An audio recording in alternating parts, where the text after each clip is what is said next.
good afternoon. I'd like to begin this afternoon with a quote from Dawn Thompson. And Dawn Thompson reminds us that betrayal lies at the heart of military sexual trauma and sexual misconduct.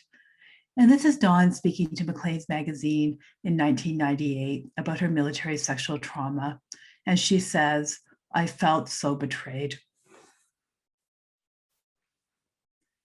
So on behalf of the Canadian Military Sexual Trauma Community of Practice, we'd like to thank you for being here today for the evolving discussion on military sexual misconduct and military sexual trauma, an introduction. This is the first session of the Military Sexual Trauma Symposium series on military sexual misconduct and military sexual trauma in Canada. And overall, here we are seeking a pathway to understanding and to action. The second and third sessions of this symposium series will be hosted in the fall of 2021, and we very much hope that you'll be able to attend those sessions as well. So I'd like to take a moment here to acknowledge that McMaster University, where I'm an associate professor and the associate chair of research in the Department of Psychiatry and Behavioral Neurosciences, stands on the traditional territory shared between the Haudenosaunee Confederacy and the Anishinaabe nations, which was acknowledged in the Dish with One Spoon Wampum Belt. To say this is to acknowledge a debt to those who were here before us and to recognize our responsibility as guests to respect and honor the intimate relationship Indigenous peoples have to this land. The series that we're opening today is proudly co-hosted and organized by the Canadian Military Sexual Trauma Community of Practice, McMaster University's Department of Psychiatry and Behavioral Neurosciences, and the Center of Excellence on PTSD. It has been made possible with funding from Minds and support from Heroes in Mind Advocacy and Research Consortium, Homewood Research Institute, It's Just 700, Service Women's Salute, and Veterans Affairs Canada. Here we would like to acknowledge the member organizations of the Canadian Military Sexual Trauma Community of Practice, which include the Canadian Institute for Military and Veteran Health Research, the Center for International and Defense Policy at Queen's University, the Director General Military Personnel Research and Analysis Branch, London Health Sciences Centre, Memorial University, the Public Health Agency of Canada, the Sexual Misconduct Response Centre, the Department of National Defence, It's Just 700, and Western University. On behalf of the Military Sexual Trauma Community of Practice, the Center of Excellence on PTSD, and the Department of Psychiatry and Behavioral Neurosciences at McMaster, it is our joy to welcome you today. We are very deeply honored to have this opportunity to speak to you. In Canada, we find ourselves in a historic moment when attention, once again, has fallen widely upon the issue of military sexual trauma and sexual misconduct in the military. In discussing this topic, we honor and appreciate the many sacrifices made by Canadian military members, veterans, reserve forces, cadets and their family, who together have ensured the safety of Canadians in times of peace and in times of turmoil, such as we find ourselves in at the present moment. Canadians have a deep and abiding relationship with their military and share a closeness and respect for military service and sacrifice that is uniquely Canadian. This connection was exemplified when Canadians spontaneously established the Highway of Heroes to mark the sacrifices of the fallen and to stand in silence and in respect for those who so bravely serve us. Canada is a country known worldwide for its leadership in peacekeeping, and as those in military service well know, peacemaking. This is both in Canada and around the globe. For those who serve, there is no honor greater than to wear the uniform of military service and to devote one's life to serving others. Sadly, we are also aware that for many, military service in Canada has come at great cost. This cost includes suffering sexual trauma at the hands of those most trusted, their brothers in arms. Prevention, intervention, and restorative justice have often faltered in the face of institutional and cultural barriers in the Canadian military that stand in opposition to the broader mandate of this organization to serve as a shining beacon of hope and protection for all Canadians, and to reduce suffering among the dispossessed beyond our shores. Military sexual trauma and its associated acts of betrayal are a form of gender-based violence, most often directed at women and also suffered by men who increasingly are coming forward to share their pain. All forms of gender-based and sexual violence, including harassment, unwanted touching, and sexual assault and rape, are a scourge upon all Canadians and felt most deeply when experienced by those who so bravely sacrifice during military service. In coming together today, we honor and bear witness to survivors of military sexual trauma and join our voices with theirs in the quest to eradicate all forms of sexual and gender-based violence, and in particular, that experienced during military service. We also recognize the voice of survivors and of groups, including It's Just 700, that have joined in a chorus of voices to seek transformative change. This transformative change lives at the heart of a revitalized Canadian military that seeks always to serve and to honor, respect, and dignify the experiences of all of its members, regardless of race, of religion, of sexual identity, and thus celebrates all forms of being human. As we gathered here today to support and uplift survivors of military sexual trauma and sexual misconduct, we are cognizant that reconciliation is an ongoing process, beginning, as our Indigenous partners have taught us, with acknowledgement and truth. This truth can be heard from many perspectives, but most prominently in the voice of individuals with lived experience of military sexual trauma. In addition to uplifting the voices of persons with lived experience, we will also hear today the voices of clinicians who seek to identify and to treat the deleterious health effects of military sexual trauma, from policymakers and government leadership who seek to remediate this wrong, and from scientists who hope to draw on research to assist in this reconciliation and revamping of Canadian military culture moving forward. In recognizing these truths, we are also acutely aware that the experiences of sexual misconduct and of military sexual trauma are not the same across all individuals. For some who have experienced sexual harassment, for example, the mental health consequences are as great as those of a sexual assault.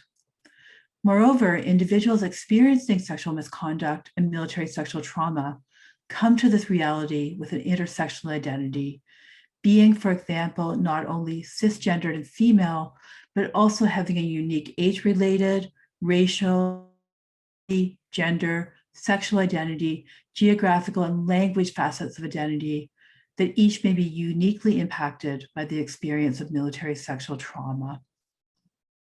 Sadly, we cannot cover all of this ground today.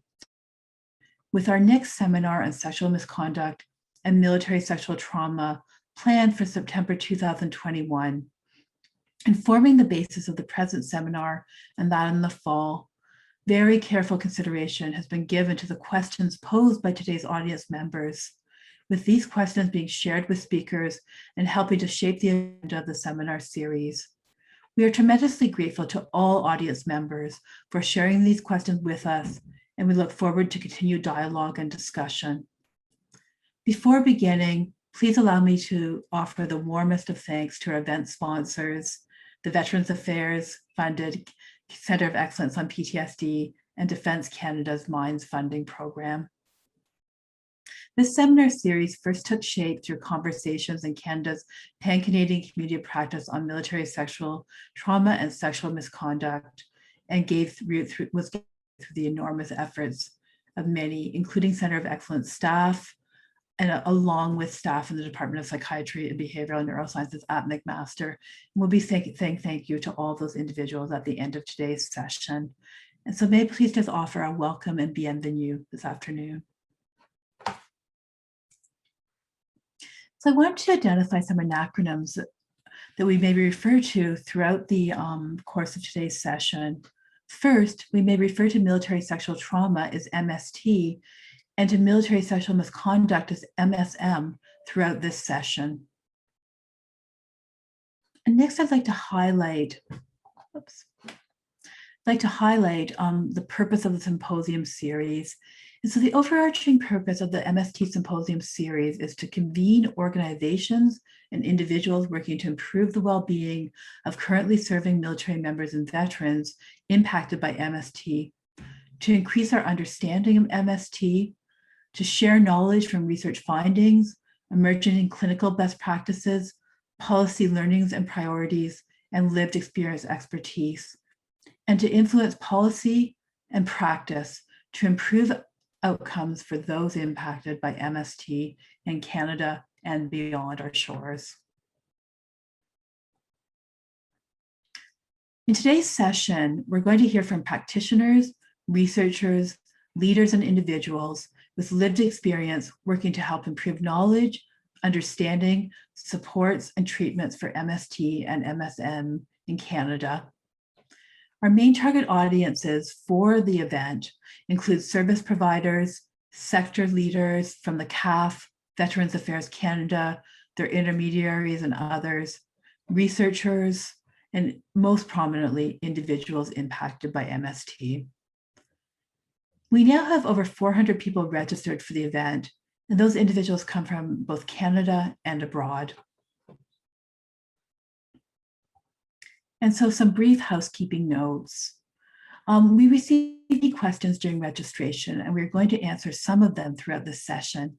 If we don't get to your question today, there's a chance we will answer it in our next session during the fall of 2021. We just wanted to let you know that you can read more about our speakers in the section below the video player on the Brand Live event page. There's also a tab below the video player where you can download documents such as an informational handout about military sexual trauma and military sexual misconduct.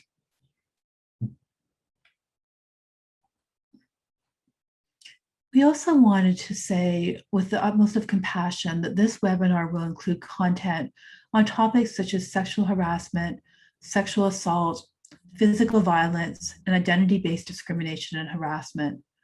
This content may be difficult to listen to and may bring up a range of emotions.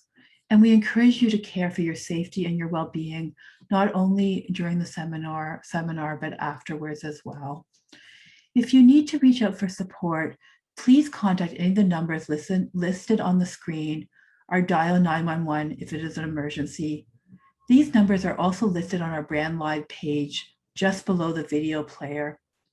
And finally, additional supports can be found on the Center of Excellence on PTSD's Find Support page or on the following slide.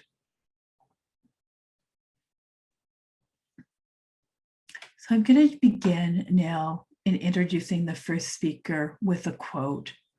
And this is an anonymous female junior non-commissioned member who says of the Reg Forces, and she says, I've asked to be posted off the base and they're, nope, no money in the budget. And I'm like, you know what's going on, right? And they're like, yeah, but there's no money in the budget. So I am forced every day on the base with my attacker. Now, this is a quote from work from Dr. Stacy Silence, and we'll be hearing from Dr. Silence later on in today's session. But this is really an important reminder again of the burden of MST and the impact it has on all those who serve. So it is a pleasure to now welcome our first speaker, Lieutenant Colonel retired Alexandra Hebert. Dr. Alexandra Hebert has over 35 years experience as a nurse and is a psychiatrist. After a decade working with HIV-positive clients and leading an ACT team in Toronto, she enrolled in the Canadian Forces in 2006 and deployed to Afghanistan in 2009 to 2010. In 2016, Dr. Hebert became the inaugural Chief of Psychiatry for Veterans Affairs Canada. She also worked with the Public Health Agency of Canada to help develop the federal framework on PTSD. Currently, she co-chairs the Canadian Military Sexual Trauma Community of Practice. Dr. Hebert has written 2 online courses on PTSD treatment using a trauma-informed care approach. She has presented and published nationally and internationally on mental health in military, veteran, and first responder populations. Her current research interests include mental health impacts of COVID-19, military sexual conduct and trauma, and the effects of minority stress on women LGBTQ veterans, and other marginalized communities. Dr. Hebert is also an assistant professor of psychiatry at the University of Ottawa. Please join me in welcoming Dr. Hebert. Good afternoon, everyone, and welcome to my presentation on definitions of military sexual trauma and military sexual misconduct, a pathway to understanding and action. Next slide.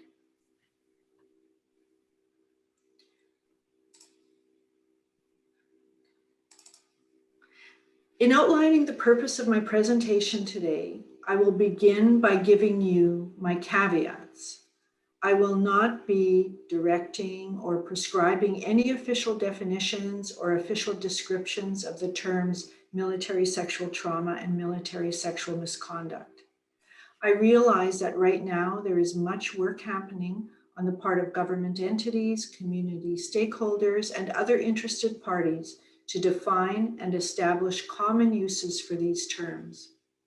Instead, my purpose is to explore with you the background of these terms. What are some currently accepted definitions, and what are some things we may want to consider when defining MST and MSM and related terms? Next slide. I think one of the first issues to establish is that MST is not a diagnosis, which means that doctors do not diagnose their patients with MST. Military sexual trauma is a descriptive term, much like the term operational stress injury, which was coined in the Canadian Forces after the difficult peacekeeping missions of the 1990s to describe the psychological wounds that many CF members experienced from their involvement in those operations.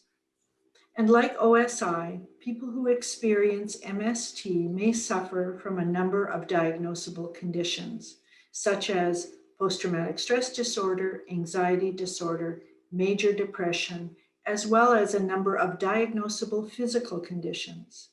My colleague, Dr. Ruth Lanius, will speak in more detail about this in her presentation a bit later this afternoon. Next slide, please. So although, as I've said, MST and MSM are not diagnostic terms, I believe we need to have agreed upon definitions because these terms have consequences for people and because we need to have some capacity to agree on what we mean when we speak to each other using these terms. This becomes especially important when we're talking about access to services and supports for those affected. Also, having agreed upon terms is important for validation of the experience and for acknowledgement. Another issue we need to clarify: who is being included and excluded when we talk about military culture and sexual misconduct in connection with military service? Are we including cadets, rangers, D&D civilian employees? How about staff of non-public funds? Both D&D employees and staff of non-public funds have been included in the Hayter-Beatty class action lawsuit, yet the rules around their engagement in the workplace are different, as most likely is the support that they need available to them. What about reporting sexual misconduct after release from the military? How to do this? What's available to veterans for support? How and is this support extended to family members? Then, with respect to the term OSI, which was originally created to describe stress experienced on operations, how is this related to military sexual trauma, or is it? How do we ensure that the term MST is recognized in a similar manner to OSI? And when considering the perpetrator, is it only other members of the Canadian Armed Forces to whom we are referring? How about if the perpetrator is a Department of National Defense civilian employee or a veteran? What about allied force members on multinational operations or training exercises? And finally, I think that we need to situate MSM and MST within a larger context of violence, such as gender-based violence or GBV. For anyone not familiar with this term, gender-based violence is an umbrella term for any harmful act that is perpetrated against a person's will and that is based on socially ascribed gender differences between males and females. Gender-based violence is perpetrated by those who believe that their sex or gender entitles them to use or threaten to use force or power over someone else with the intent to cause harm or to control the other's behavior. It can include sexual, physical, mental, and economic harm inflicted in public or in private. Next slide, please. In general, in Canada, we use the term military sexual misconduct or sexual misconduct to describe the acts committed, and military sexual trauma as the effects or the suffering that these acts cause in the targeted or affected individuals. My understanding of the United States, the term military sexual trauma is used to describe both the misconduct and the traumatic effects, and more on this in a minute. Next slide, thank you. So here's the definition of sexual misconduct in Canada. It's defined as conduct of a sexual nature that can cause or causes harm to others and includes actions or words that devalue a person on the basis of their sex, sexuality, sexual orientation, gender identity, or expression. Jokes or sexual remarks, advances of a sexual nature, or verbal abuse of a sexual nature occurring in the workplace. Harassment of a sexual nature, including initiation rights. Viewing, accessing, distributing, or displaying sexually explicit material in the workplace. And any criminal code offense of a sexual nature. And you can find the list of criminal code offenses at the link above, or you can just put in your browser Operation Honor, and you will get a great deal of detail. Next slide, please.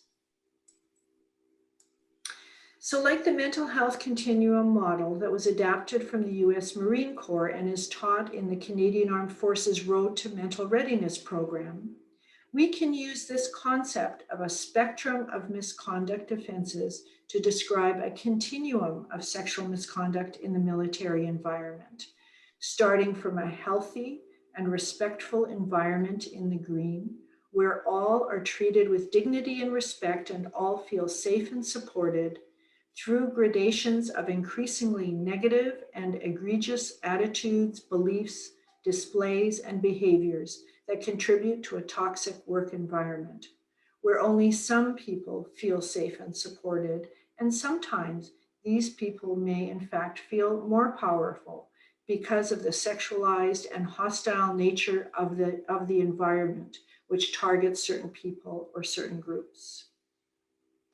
Next slide, please. So here is the definition of military sexual trauma according to the United States Veterans Administration. So it refers to sexual assault or harassment experienced during military service and can include any sexual activity that you are involved with against your will, including being pressured or coerced into sexual activities, such as with threats of negative treatment if you refuse to cooperate, or with promise of better treatment in exchange for sex. It includes someone having sexual contact with you against your consent, being physically forced to have sex, being touched in a sexual way that made you uncomfortable, repeated comments about your body or sexual activities, and threatening and unwanted sexual advances. And again, the definition of this is available at this link located here. Next slide, please. Thank you. So now I'd like to explore a little bit further these concepts of sexual harassment and sexual assault. In terms of sexual harassment, the USVA describes two major types of harassment. First is hostile workplace harassment.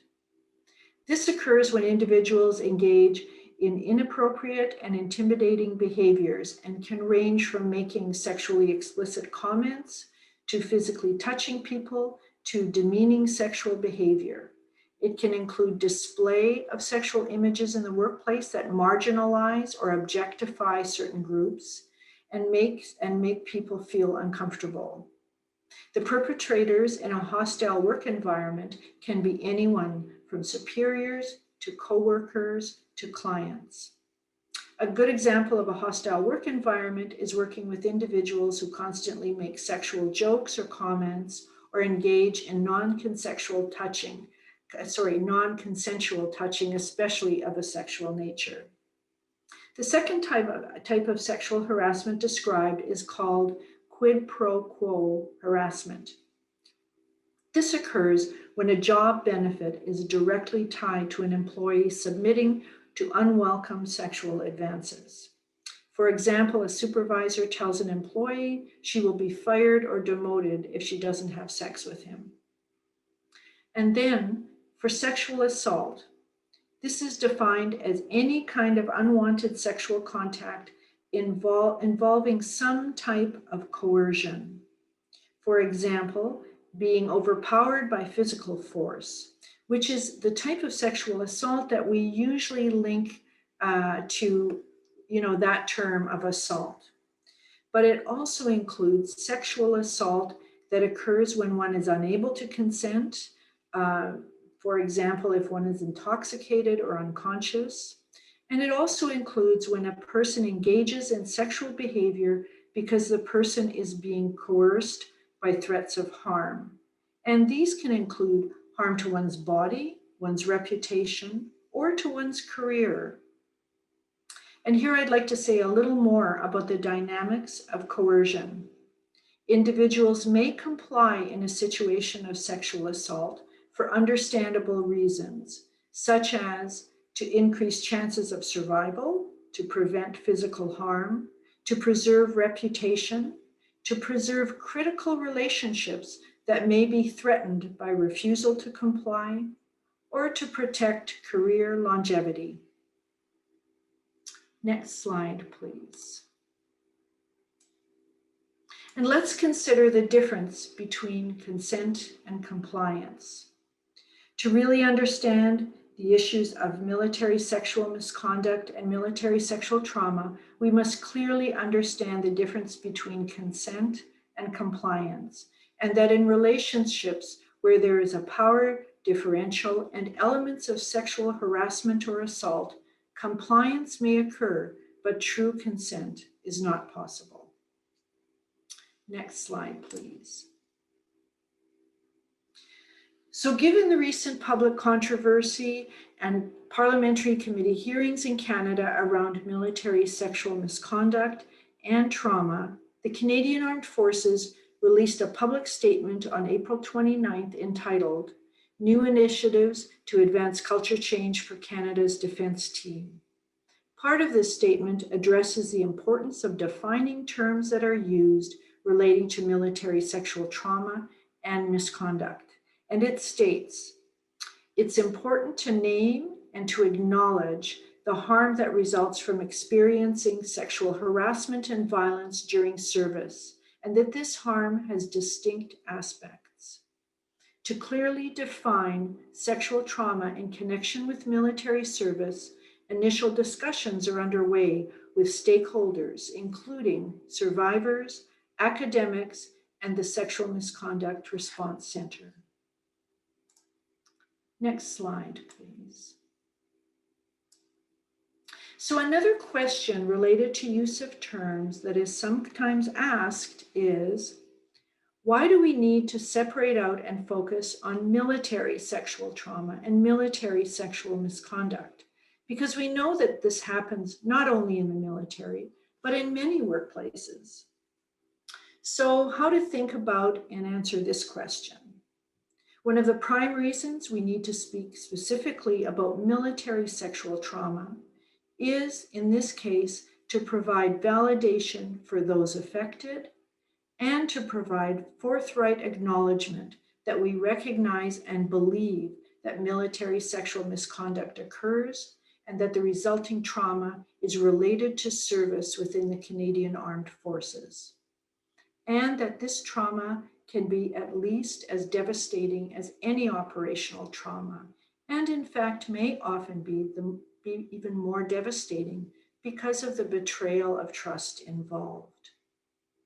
But I will leave further consideration of this question to my good colleague, Dr. Patrick Smith, who will be speaking next. Next slide, please. So in conclusion, I believe that military sexual trauma is a very important term that has become a symbol of much more than its technical or literal definition. It's a term that can raise strong emotions in us and that has been adopted as a descriptor, a kind of banner, and a wake-up call to recognize, to call attention to, and hopefully to help end a particular kind of traumatic experience and a particular kind of tragedy that many in our Canadian military have endured. For these reasons, it is a term, I believe, that holds a great deal of meaning, passion, and promise. Next slide. Thank you all so very much for your kind attention today. I hope you find benefit in the rest of our symposium. And please, everyone, take good care of yourselves and each other. Thank you. Thank you, Alex. My name is Patrick Smith. I'm the President and CEO of the Center of Excellence on PTSD and Related Mental Health Concerns. And I'll be talking about military sexual misconduct and military sexual trauma, moving from concepts and constructs to context and culture.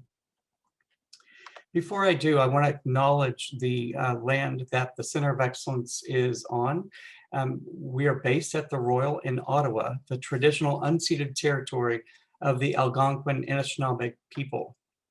I'm presenting today from Stratford, Ontario, the traditional territory of the Anishinaabe, the Haudenosaunee, the Ojibwe, and the Chippewa people. And this territory is covered by the Upper Canada Treaties. When I was thinking about acknowledgement, I couldn't help but think about acknowledging the Canadian soldiers and veterans over the decades who've personally experienced military sexual trauma. We owe these warriors who've served our country a lot. A few things we owe them is to make sure that this is not just a flash in the pan media cycle, a news story, that it's not a partisan issue to be politicized. It didn't happen overnight, and it didn't happen on someone's watch. Instead, it happened on everyone's watch, and everyone needs to be part of the solution. I want to thank Drs. Margaret McKinnon and Alex Heber and the rest of the MST community of practice. When we originally planned this symposium, this issue wasn't in the media. A lot's changed over the last few weeks. This isn't going to be a one and done. Even today, as we open this symposium series, it's important to recognize we're only going to be scratching the surface and laying the groundwork for ongoing, continuing conversations. Our goal is to stand shoulder to shoulder with Canadian soldiers and veterans who've personally experienced military sexual misconduct and military sexual trauma, and to provide them a platform for their voices to be heard. We also recognize that many of these people are sick and tired of telling their story and their experiences. So we want to do what we can to amplify their voices and to support accountability, action, and meaningful change. At the COE, we're steadfastly committed to focus on this area of trauma alongside our focus on combat-related PTSD, moral injury, and the trauma experienced by those who were affected by the LGBT purge. Most important voice today that you're going to be hearing from is that of Dr. Lori Burchard, as she shares her experiences over the years that she served our country. I'd also like to personally thank her for her coaching and mentorship for me that she helped me in preparing my slides and this presentation. It's clear that no one deserves to work and live free from sexual violence more than the individuals who've chosen to serve their country. Now, if we notice frogs in a pond started behaving strangely, our first reaction would not be to punish them or even to treat them. Instinctively, we'd wonder, what the heck is going on in that pond? Now, I'm here to talk about that pond, that cultural context of sexual violence in the military culture. These issues of sexual violence, sexual assault, and sexual harassment are part of a broader gender-based violence, which includes sexual and non-sexual. But it's very important to recognize that today we're doing a deeper dive in the subset of gender-based violence, which is sexual violence. And because sexual harassment and sexual assault are more closely intertwined in the military than in most civilian contexts, it's important to understand that complex interplay. Sexual harassment and sexual assault, the overlap is much greater in the military context than it is in most civilian contexts. There are many reasons for this. Some have talked about the blurring of boundaries, and at the extreme, where the workplace and the life space are completely overlapped. Even though some people think about military environment as a workplace, it's also a place of working, a place of living, and it is community. You're going to hear a lot of discussion about military culture, and it's important to recognize that while we're talking about the overall military environment, that includes a broad and diverse range of subcultures that vary by branch, active duty versus reserve, etc. But we're still talking about the big picture, which is made up of several varying subcultures. When we're looking at addressing military sexual misconduct and military sexual trauma, it's important to take a three-pronged approach. First is we need comprehensive transformation of the culture so that we can decrease these incidents from happening at all. That is clear. We also know that when it does happen, we need to provide a context and a culture where it's easy to reach out to supervisors, easy to report and disclose. We also need an organizational response that supports individuals rather than exacerbate the trauma and create secondary trauma. And we've heard from many people who've experienced military sexual trauma that often what happened after they disclosed and around their disclosure was as bad as the index trauma itself. Now, it's very important for us to make sure that there's a full continuum of specialized services and supports made available to still serving members and veterans who have experienced military sexual trauma. And other speakers are going to be talking today and also in the fall about that important continuum of services. But my focus is on the context and the culture, which are the first two. I've borrowed this slide again from Dr. Heber, thank you, just to remind us that the spectrum of individual actions and sexual misconduct don't happen in isolation. They happen, if you look at the top, in the context of an environment, ranging from a healthy environment, something that's more ambivalent in the yellow, all the way through to a toxic environment. And it is that context and environment that it happens in that we're addressing today.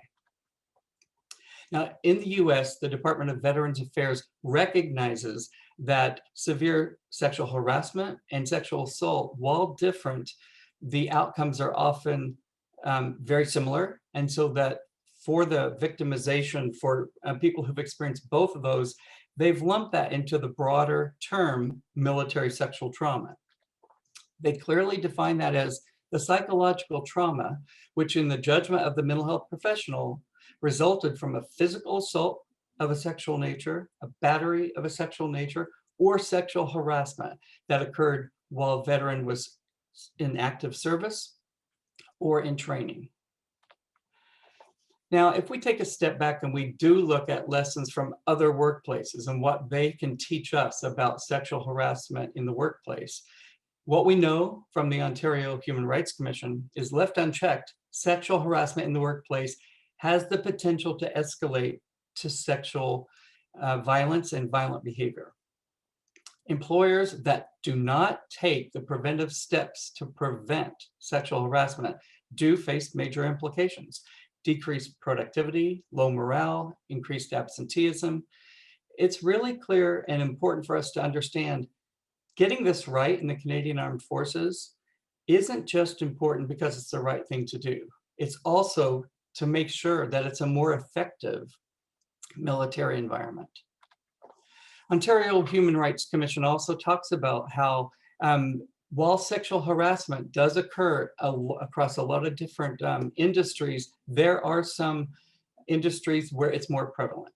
And there are some specific categories of types of employment.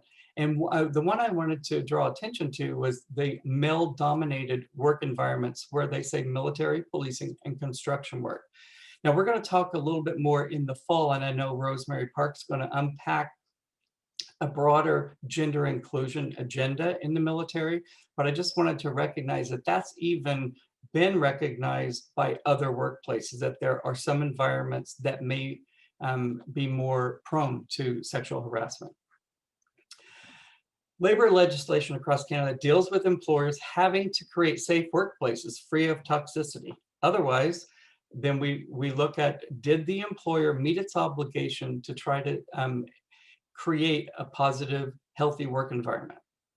And that is basically a range of the different things that are put in place for complaints processes, but also the broader training in the systemic context.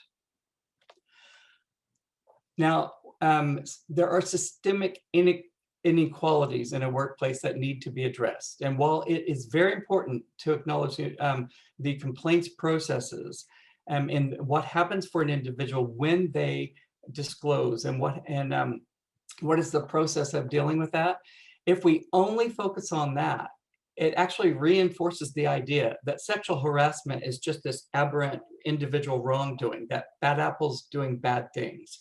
If that's what we were dealing with, we would have a much easier problem to solve. Instead, a more proactive and systemic approach to sexual harassment does require an understanding of how domination is embedded within organizational structures, practices, and work cultures. This is across all workplaces and environments. Now, when you look then at military context of sexual harassment and sexual assault, the emphasis on group cohesion and loyalty, many have said it can kind of contribute to a culture of bystander innocence and silence. But because of that, bystander intervention model has shown some promise in some military contexts. And the goals of a bystander intervention model are to educate on the problem of sexual violence in the military and how to recognize the signs, to engage in explicit training on gender hostility and sexual harassment so that everyone's aware of what to look for, and also to encourage everyone to know that this is part of your job. Just because you didn't do it doesn't mean that you don't have a role in being part of the solution. See something, say something. We've also heard that the hierarchical structure may increase the risk for victimization based on abusive authority. But again, if you look on the other side of that coin, the hierarchy and the levers, it does give military leaders the ability to change policy and practice and improve programs in the environment much more dramatically and much more quickly than would be possible in most civilian environments. So if we lean in to what the leaders can do to make significant change, there really is a greater opportunity for rapid results and a greater obligation. And again, the high value placed on cohesion through the forces may lead to protectionism, make it difficult for victims to come forward. But on the other hand, that group loyalty may make prevention efforts way more successful when leveraged through the bystander intervention approach. Here's the kicker. Incentives need to be aligned with the explicit policy. That means when you have someone that's seeing something and saying something, they're the people that are getting the promotions and the rewards. And the reprisals and the sanctions are going to the people who are committing the sexual misconduct. It's very clear that the bystander intervention approach will not work unless all the incentives are aligned with the right kinds of behaviors you're trying to support. Again, no one deserves to work and live free from sexual violence more than the individuals who've chosen to serve their country. It matters what leaders do and don't do. The culture of any organization is shaped by the worst behavior that that leader is willing to tolerate. Thank you for your participation in this symposium. We all owe a debt of gratitude for the tireless efforts of the many soldiers and veterans who have experienced this firsthand, and for their commitment, their advocacy, and insistence on accountability, action, and meaningful change. Thank you. Well, thank you, Patrick, for that talk and an important discussion of organizational and institutional factors that contribute to climate where MST may occur. So I'd like to now open again with another quote, and this is from work by Stacy Silens, who we're hearing from later on today, who is a scientist at DGMPRA. And Stacy interviewed a number of men and women who had experienced sexual misconduct within the military. And this is a quote from one of those individuals who says, "My battery sergeant major, a master warrant officer, dragged me into a meeting with another captain and proceeded to tell me that he was friends with the individual and doesn't believe it ever happened, and that I had made it up and everybody was going to see that I was a liar." And again, this is an anonymous female junior NCM Reg 4th member. So now we're going to turn to our next speaker, who is Ms. Catherine Gagnier. And Catherine Gagnier graduated with a master's degree in social work from the University of Ottawa in 2007. She subsequently graduated with a certificate in health and social service management from the University of Montreal in 2014. Catherine has worked as a senior counselor with the Sexual Misconduct Response Center since 2017. Prior to this, she worked as a crisis intake worker at the Vanier Community Service Center and as a victim services worker at the Victim Witness Assistance Program in the Ottawa Courthouse. Catherine has extensive experience working in crisis intervention, as well as with victims of crime, and more specifically, victims of sexual assault. Please join me in welcoming Catherine for her talk. Hello, everyone. Thank you for having me. My name is Catherine Gagnier. I'm a senior counselor at the Sexual Misconduct Response Center, and today I'll be talking to you about our services. So a lot of people know the front line of our center, which is our 24/7 phone line. But that's only one team at the SMRC. There's a lot of other teams. So here is an organizational chart, and quickly, we have the policy data and analysis team, and they deal with statistics. They help with our annual report and other reports. And they inform policies. They've worked on the new DAOD. So they really make sure that our initiatives and our new programs are based in data, and that we make informed decisions based on, what we hear from our members. We also have the training and education team, and they deal with all the training about sexual misconduct. So they work on bringing awareness about the problem of sexual misconduct in the CAF. They've developed the Respect in the CAF phone application, which is a great resource. And they also work in colleges like RMC and through health promotion to just bring awareness, bring that discussion about sexual misconduct, and work towards changing that culture. We have the new restorative engagement team who work from the Hayter Beatty class action lawsuit. So they've been developed to provide one part of that class action settlement and to provide members with the opportunity, or class action applicants with the opportunity to speak with senior CAF leadership about their experiences in sexual misconduct. So that's part of the class action settlement. And then lastly, we have the public affairs team. So they deal with all of our promotional material. So if you ever need posters or pamphlets, we have bookmarks. They're there. We can provide that, and also just all of the imaging of the SMRC. So our mandate is really to support CAF members who've been affected by sexual misconduct.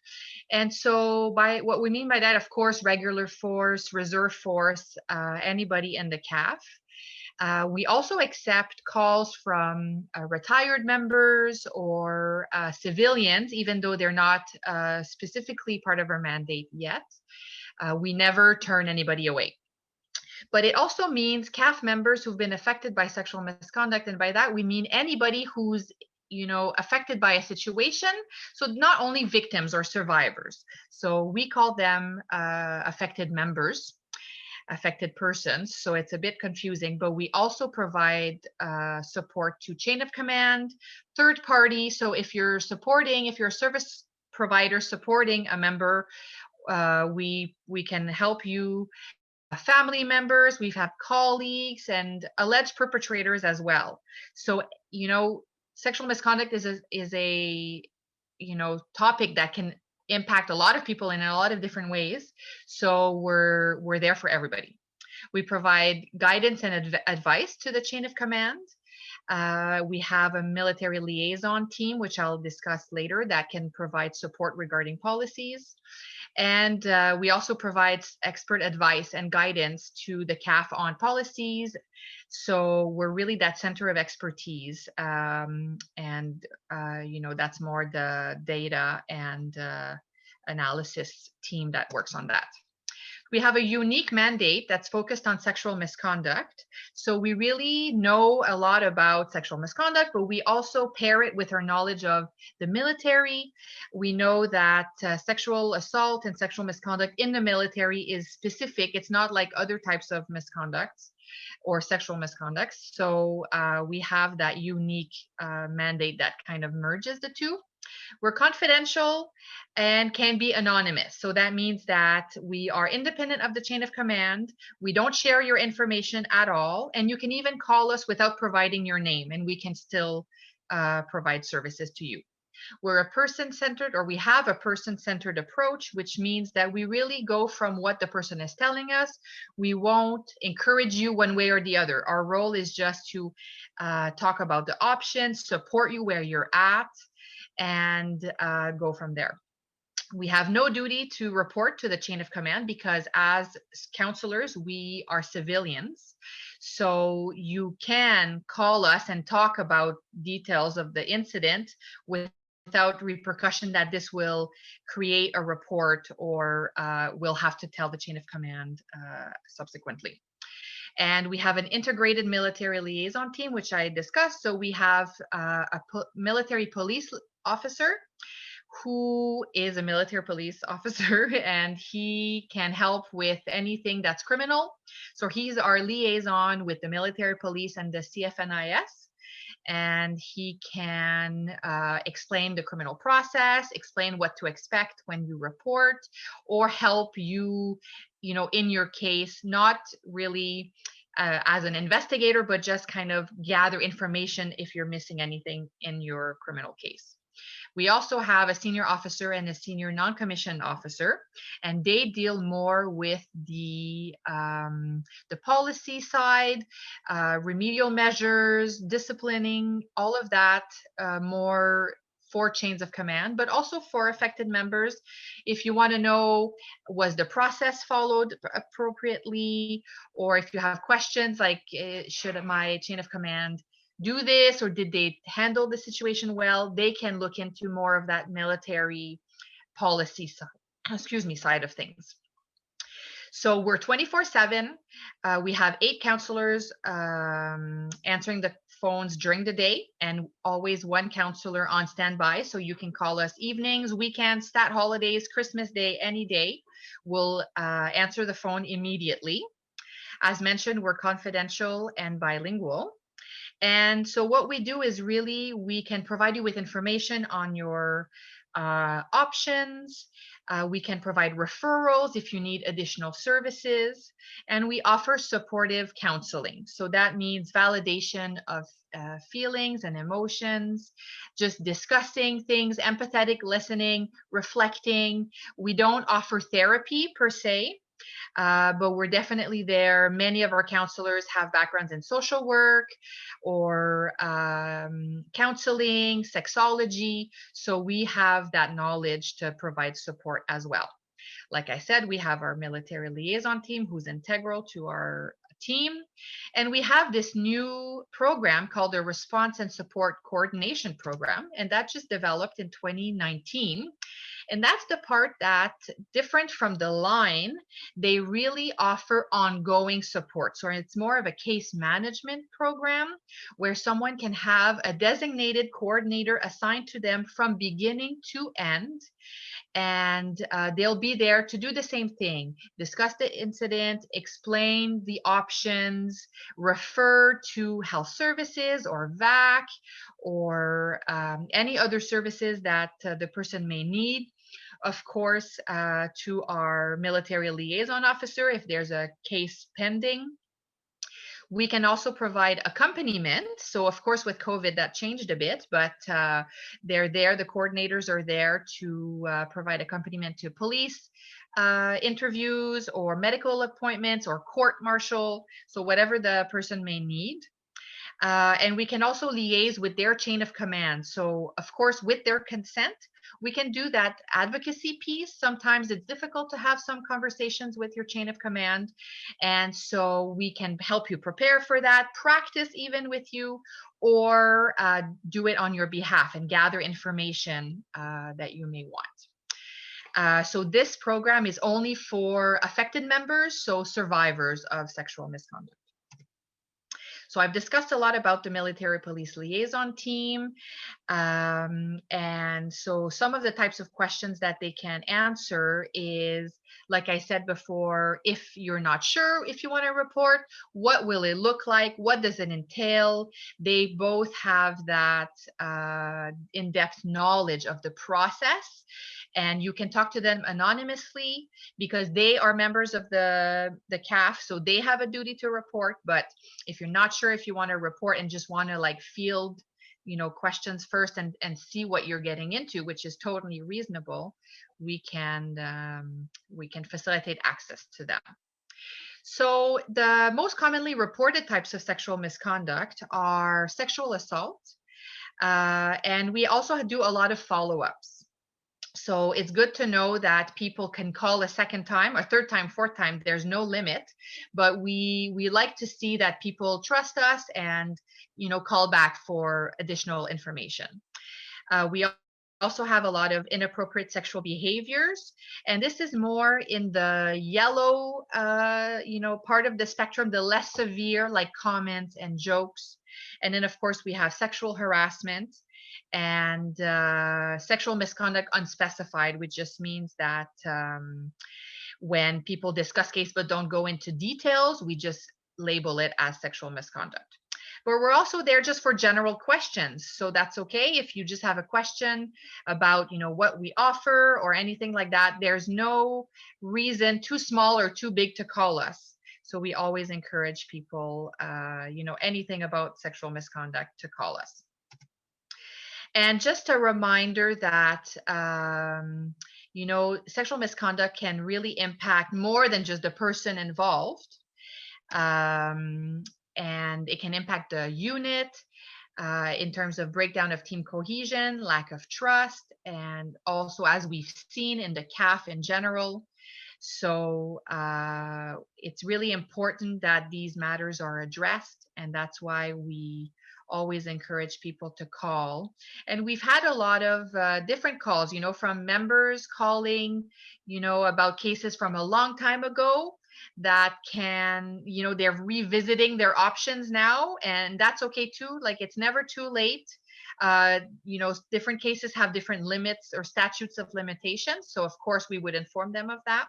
But even if it's something that happened a long time ago, even if it's something that didn't happen to you, you're a family member or a friend trying to support a member, that's great. We want to help you support that member.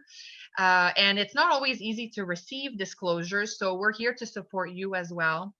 And of course, the chain of command can call us to talk about how to best support their members, how to make sure that their unit is a positive space for disclosures, or how sometimes chains of command call us about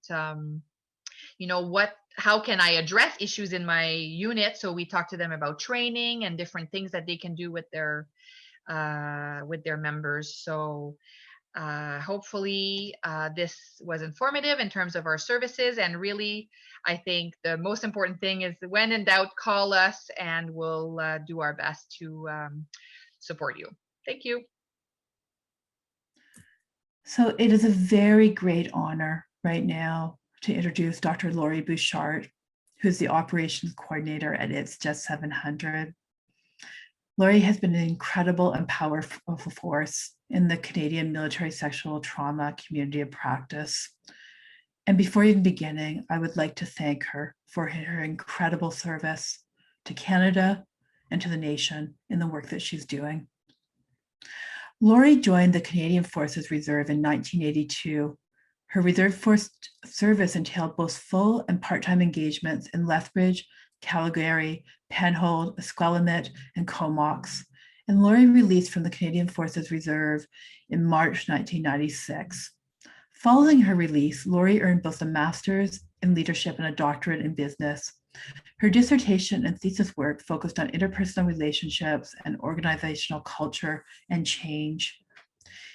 Using this military background to ground her while establishing her civilian career as a professor of business at Mount Royal University, she found much success in the classroom until she was placed on permanent LTD in 2015 for recurrent complex PTSD. Laurie's long journey of finding a way to a more peaceful life after MST was largely effective because of formal therapies and good case management. These interventions, as well as finding focus outside of the grief and pain of MST, namely by volunteering and by purchasing and refurbishing a sailboat with her husband, Lawrence, have been instrumental in living a much more peaceful life. Laurie currently splits her time between Victoria and Calgary, and also travels when able, looking for the next winery, the next great recipe to try at home, and for new routes for her sailing adventures. Laurie has very proudly noted that her two adult children are in Vancouver and Calgary, where they are both pursuing post-secondary studies. In introducing Laurie, I'd like to also acknowledge and thank Dr. Suvette Braymelt-Phillips, who serves as an associate professor at the University of Alberta and is the director of the Heroes in Mind Advocacy Research Center at the University of Alberta. Suzanne is a very skilled occupational therapist and clinician who has assisted greatly in the activities of the community of practice and helped Laurie with preparation of this talk. So again, please join me in welcoming with the warmest of welcome, Dr. Laurie Bouchard. Hello, everyone. Thank you for joining us today for this important discussion on military sexual trauma. I am Dr. Laurie Bouchard, and I am honored to be here today to represent the voices of those who have suffered MST in the Canadian Armed Forces. I am with you today in my capacity as a volunteer with It's Just 700. Having both honorably served in the Canadian Forces Reserve and being impacted by sexual misconduct, I want to share some thoughts today in order to give listeners a window into the experiences of those impacted by MST. I want to first acknowledge the struggle experienced by those affected by MST and give them a sense of hope, a sense of encouragement, and awareness that they are not in it alone. I also want to offer some insight to those who provide support to those impacted by MST so that you can better help them in their journey of recovery. Further, I want to encourage the Canadian Forces to create safe environments in which our daughters and our sons can safely and proudly serve their country. As for me, I served 14 years as a reservist in the CF and released in 1996. Starting the day after my 16th birthday and ending in the last years of my service, I endured not one, not two, but 3 rapes and 23 plus assaults.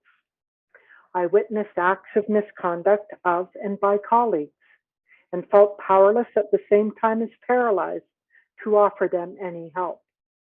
How could I when I could not even help myself? Others have gone through more or less. Regardless of the severity or number of occurrences, one assault is one too many. It should never happen. MST has a significant impact on oneself, family, community, and all Canadians. It also interferes with the ability of the Canadian Forces to be focused on its missions and mandate.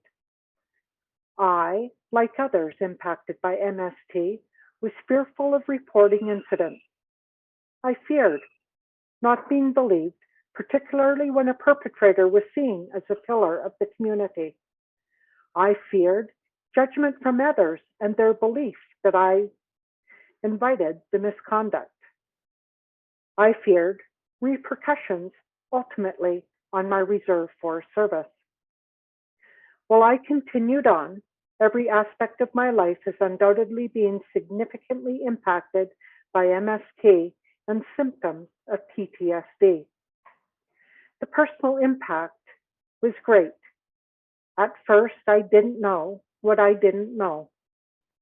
Why I continually feel fear, guilt, shame, self-judgment, and that I wasn't good enough. I didn't know why I was emotionally numb, even in times of great stress or what ought to have been immense joy. I didn't know why I wanted to isolate myself from the world. I didn't know where the depression, the anxiety, the anger, and the suicidal ideation came from. I didn't know why I used food and alcohol as a way to ease my pain. I didn't know why I was struggling with health challenges, whether it was obesity, bursts of anger, insomnia, nightmares, flashbacks, digestive problems, dental problems, and more. And I didn't know why I continue to minimize my experiences. I often compare myself to others and tell myself that others have gone through much worse. I also didn't feel worthy of benefits from Veterans Affairs Canada because I was not a combat soldier. After all, I was only a reservist. I remember speaking with my GP in 1988 about built-up frustration and anger that I was feeling. She said, "It's just stress. How often we accept what is just told to us. This never ceases to amaze me." I later came to understand that these emotions, thoughts, and challenges were a result of the MST and symptoms of PTSD. Coming to this awareness was a critical step in my journey of recovery. It has been onward and forward from there. The MST and symptoms of PTSD not only affected me, but also my family. I can attest to the fact that MST can affect families in very different and even devastating ways, whether it is in the form of mood swings and their relationships damaged because of them, addiction, absenteeism as a parent, a spouse, a child, a sibling, and overprotectiveness of our children and the resulting intergenerational trauma as a result. In my case, my husband has been my greatest support, but I know it hasn't always been easy on him. He meets me where I'm at and this has helped me greatly in my recovery. There has been long-term financial impact from the loss of my civilian career, but I carry on with the love and support of those around me. All of these things impact our families greatly, imposing on them challenges that they should never have to face. Some of those affected by MST and PTSD have strong support from family and friends. Others have anything but. If I were to say anything to families and friends, your presence and your patience, your empathy, love, and connection are what grounds us and gives us greater hope. Please take care of yourselves in the process of journeying alongside us. Also, I would say, please be gentle with us if it takes us an eternity to tell our story to you. It is one of the most difficult conversations we will ever have with you. As I alluded to earlier, MST and symptoms of PTSD have professional implications. Those who have been impacted by MST and the symptoms of PTSD can find themselves losing their career and struggling to find new meaning and direction outside of the military, often while seeing the perpetrator rewarded and advancing in their career. Furthermore, those staying in the service after incidents of MST will find numerous challenges as a result of the broken trust. Personally, the impact of MST and symptoms of PTSD hit me like a runaway train in 2009, ultimately impacting me both personally and professionally. My job performance suffered greatly, and in 2013, it led to forced retirement from a job that I loved. This time of job loss from MST and subsequent PTSD was both confusing and devastating on so many levels, and to this day, still is. But there is hope, and this is what helped the most in my journey of recovery. From a service provider standpoint, I had a great GP who believed in me and got me the help I needed. He took time to listen, was compassionate and empathetic. He helped me focus on healing and continues to do so. He is the voice in my head that helps me navigate my journey. His reassuring words remind me that I can do it. The psychiatrist in my civilian workplace and at the Calgary OSI clinic, who also validated my story and my struggle, were instrumental in my recovery, as were my psychologists who knew just when to nurture and when to nudge. As for Veterans Affairs Canada, I fortunately had great experiences with case management. I've had 3 case managers since 2009, 2 short-term and 1 long-term, with whom I was able to build a trusting relationship. She is one of the reasons, along with my GP, that I am here speaking to you today. She recognized my distress in one of her checkup calls and took action to get me to the OSI clinic immediately. She also gave me a sense of hope and helped me find some direction. For this, I and my family are eternally grateful.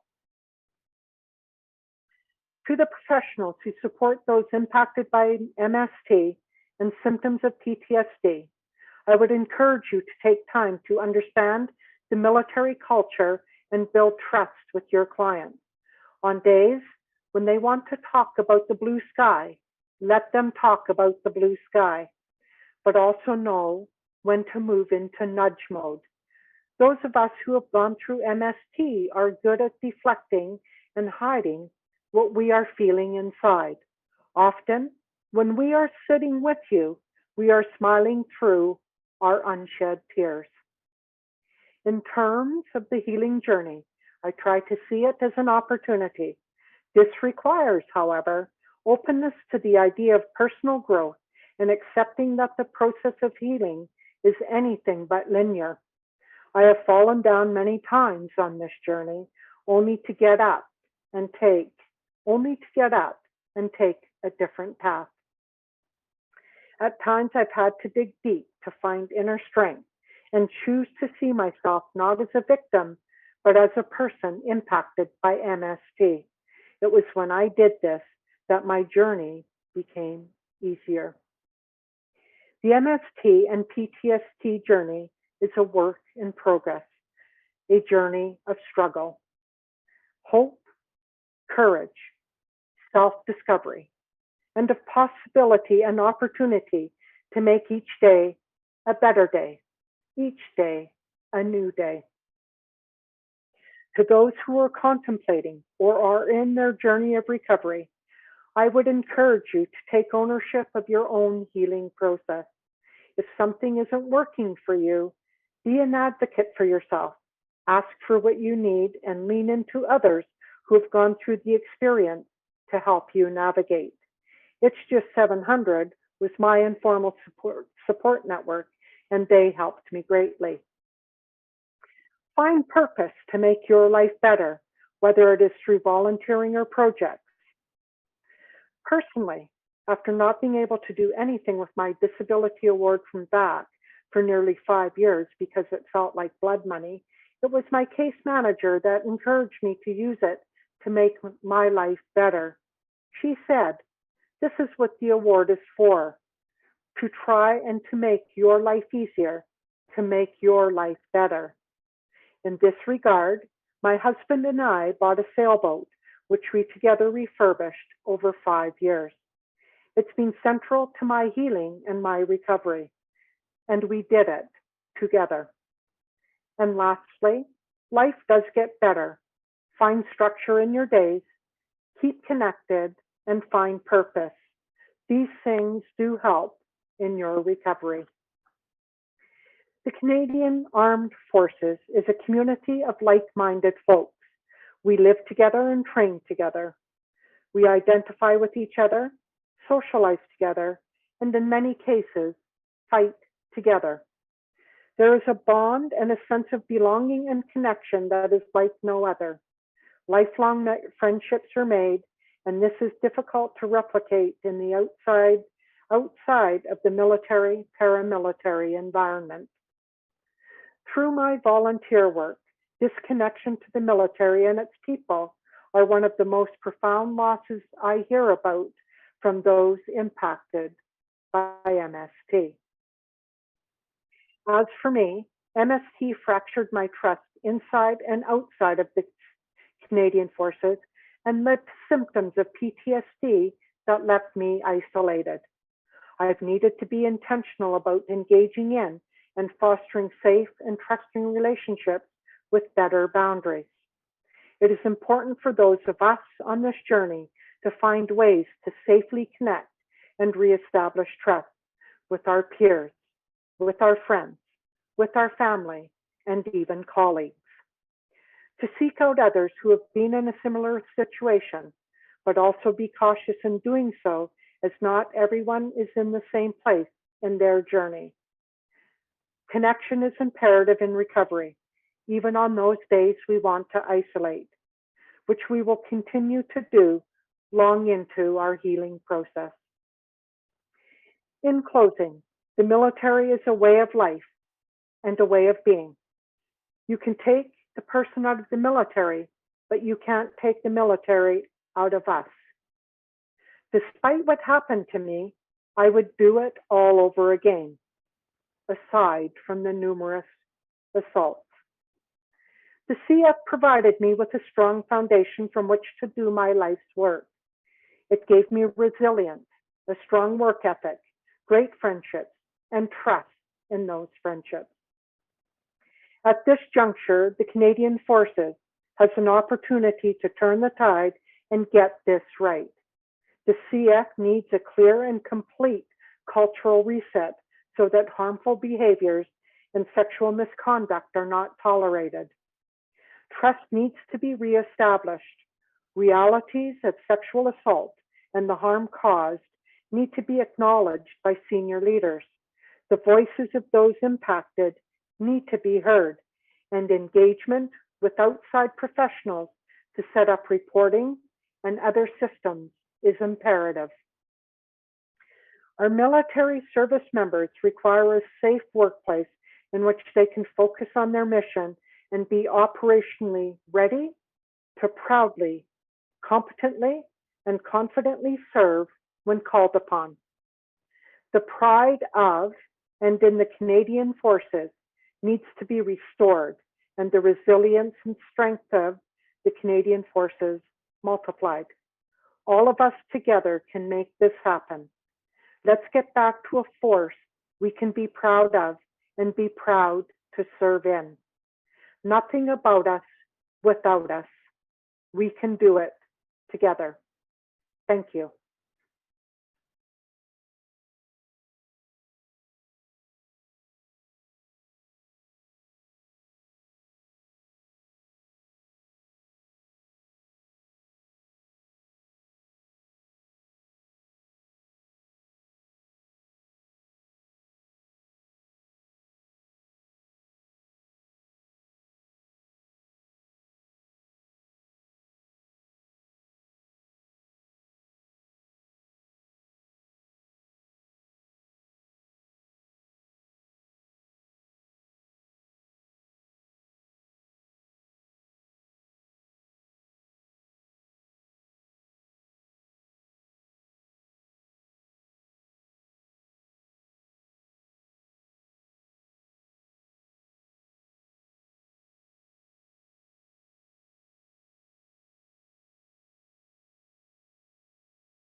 So now we're going to hear from Dr. Stacy Sillens.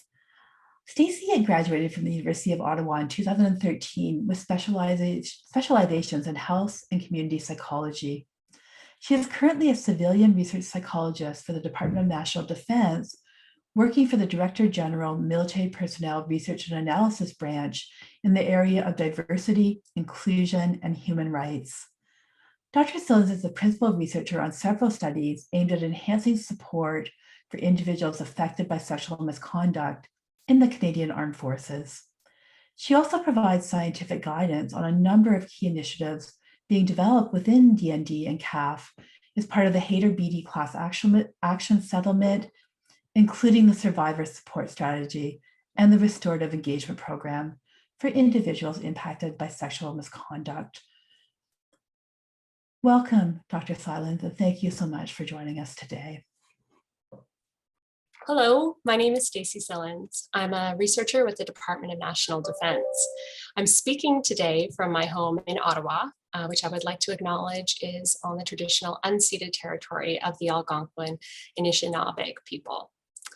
I had the opportunity a few years ago to lead a study looking into what happens after somebody experiences sexual harassment or sexual violence in the CAF, particularly with regards to seeking out support from the institution. And what those interviews became were actually more like testimonials to the widespread impacts and harms that people suffered, not just from sexual misconduct, but also from the events that happened afterward, often throughout their whole career. And so I only have 10 minutes today to share what I heard, which would barely scrape the surface. And I think also there are others speaking today that are far better suited than I am to talk about the lived experience of what it really means to be affected by military sexual trauma. So I thought that my time might be best spent talking about some of the fundamental issues behind the gaps in support that we heard about. I also know that many of you listening today have also been affected by sexual misconduct and may wish to know more about this study. So there's going to be a link at the end of the presentation that will bring you to a summary of the results. We're now publishing more findings, and I am hopeful that these will be made publicly available too. So we interviewed 67 current and former CAF members about their experiences after sexual misconduct. This slide presents some background context for the study and what we heard.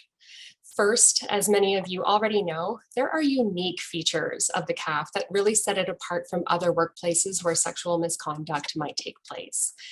This includes unique cultural norms that often center masculinity and respect for authority. They have very clear hierarchies and very close-knit social networks. It also has very specific processes and policies around work and promotions and living arrangements and how it manages services to its members, including health services and the criminal justice system. So it's a really unique environment. And when someone experiences sexual misconduct in this environment, there are several different mechanisms that someone will rely on to get the support that they need. Unfortunately, we identified specific gaps for each of these systems, which are outlined in our report, and I'd be happy to outline any question or answer any questions that you have. But what I'd like to talk about today are the bigger overarching issues that crossed all the support mechanisms, which include the 4 themes that are shown in the diamond on the right side of the slide.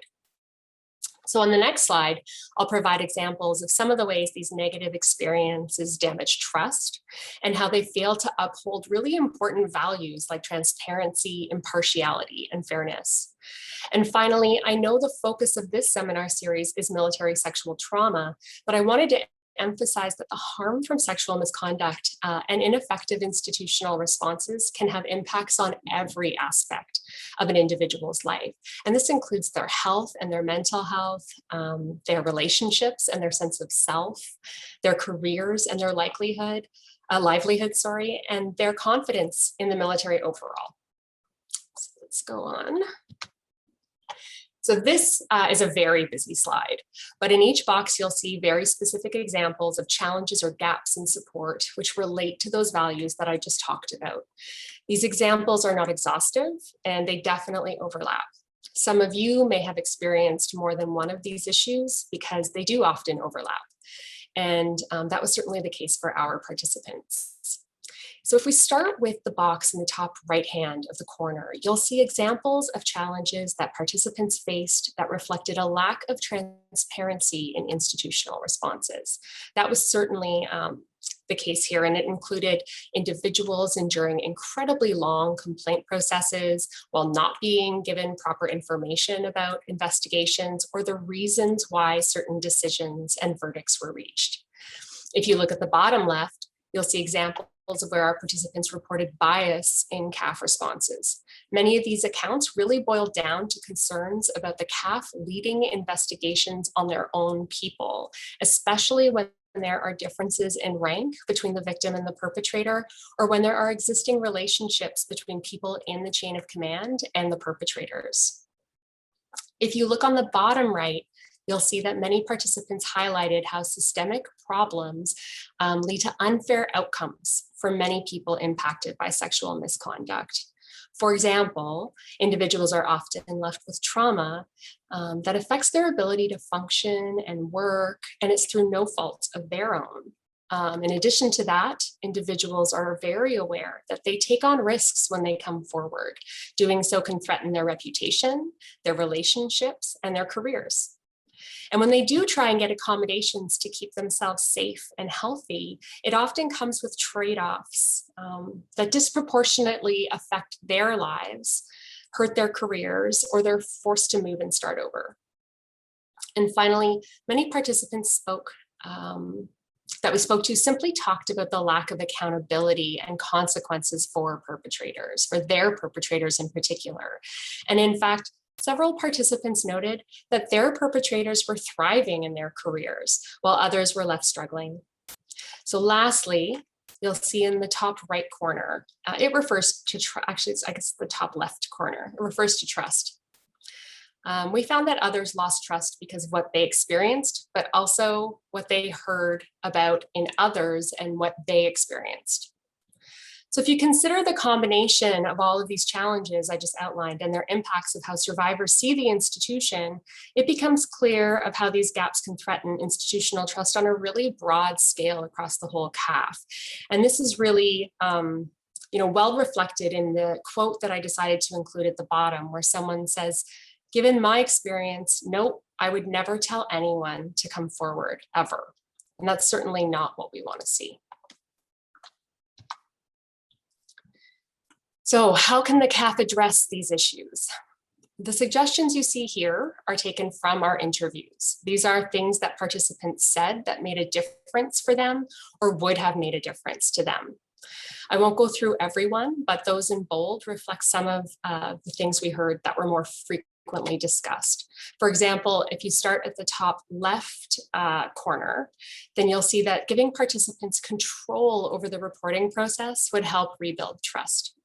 So would making sure that everyone impacted by sexual misconduct has access to the information that they need, and more importantly, having someone that's really advocating for them while they are navigating the system. If you look at the top right-hand corner, you will see that formal responses would be seen as more transparent if individuals had timely and detailed information about the progress of their complaint and the reasons for their decisions. Also, since so many participants reported feeling isolated and alone, facilitating more connection with other survivors to share their experiences would reduce uncertainty about how their own complaints are being handled. So now if you look to the bottom left-hand corner, there was a great deal of discussion around the need for independent reporting, investigations, and decision-making when it comes to disciplinary measures.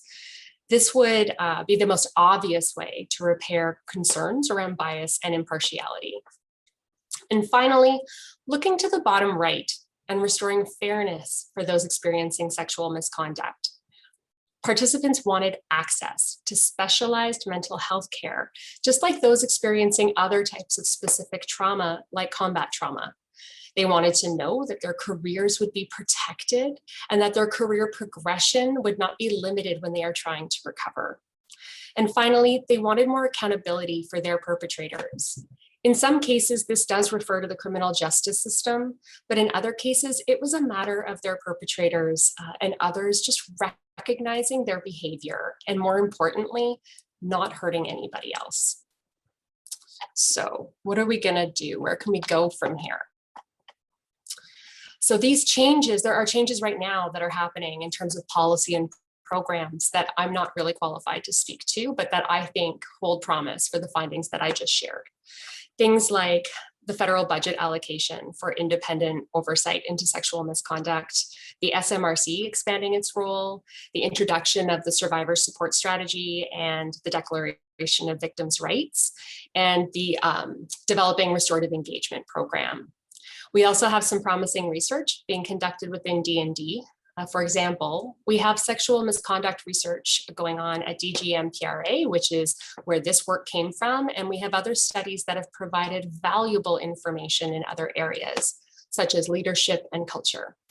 This work is continuing with planned studies that are going to examine leadership responses at various rank levels and looking at different processes in which people acquire their values, behaviors, and motivations within the CAF. We're also going to be supporting research related to the restorative engagement program, which will center around empowering those impacted by sexual misconduct. And lastly, for any researchers out there, if I were to suggest some gaps in the current research program based on the results of this study, I would probably highlight the need for more research on veteran experiences of individuals in various subgroups like reservists, the LGBTQ community, families, and racialized individuals, examining how to provide specialized mental health support for military sexual trauma, especially how it applies within the CAF setting, and improving and expanding how we track outcomes for those impacted by sexual harassment and sexual violence. So that's all the time I have for today, but I'd like to finish by acknowledging and thanking all the men and women who came forward for this study. And they made themselves really vulnerable when they shared their experiences. And it was all in the hopes of, shining a light on this issue and making things better for other people. So thank you for your time today. You see here, there's a link to the summary of our research findings, and as well as my contact information if you have any questions for me. So thank you again. Well, thank you, Stacey, for giving us an overview of what I would say simply is your incredible work and the lessons that it offers to all of us as we seek to move forward. Thank you. I'd now like to welcome our next speaker, Dr. Andrea Brown. Dr. Brown graduated with a PhD in applied social psychology from the University of Guelph in 2007. Since 2015, she has been conducting research and evaluation in mental health and addictions. Prior to this work, she served as a human factors consultant, conducting applied research for the Department of National Defense. Dr. Brown has extensive experience conducting qualitative research with public safety personnel and with military veteran populations, currently serving as a research associate in the Department of Psychiatry and Behavioral Neurosciences at McMaster University. In addition to her research work, we're very fortunate that Dr. Brown is now also working on a master's in psychotherapy at McMaster University. And welcome, Dr. Brown. Thank you for having me. My name is Andrea Brown, and today I will be talking about a research project being conducted looking at women's experiences during deployment. I'd like to start by acknowledging that McMaster University is located on the traditional territories of the Mississauga and Haudenosaunee Nations, and within the lands protected by the Dish with One Spoon Wampum Agreement. I'd also like to acknowledge the project team and that this project is being funded by a Minds Targeted Engagement Grant. Canada's defence policy states that the CAF is committed to attracting, recruiting, and retaining more women with the goal of having 25% representation by 2026. More women in the ranks means more women will be deployed to operational theatre. However, at this time, there is little known about women's experiences while they are deployed. For this study, we are conducting 1-hour interviews with female CAF veterans, both cisgendered and transgendered, to understand the challenges and rewards of deployment. This includes challenges they encountered in general and challenges because they are women, what they found rewarding about the deployment, supports they received and didn't receive, and advice they would give to other women who are getting ready to deploy. It is important to note that this is not a study on sexual misconduct. We had no questions directly asking about sexual misconduct. However, sexual misconduct was brought up quite often. This presentation will summarize our analyses of the discussions of sexual misconduct. To date, we have spoken with 14 CAF veterans representing all three forces. All of the women were regular force, 8 of which had also been reservists. 9 of the women released as senior officers. Overall, the years of service presented by our participants span the early 1980s through to 2021. The average age of participants was 52 years, and 78% were of European descent.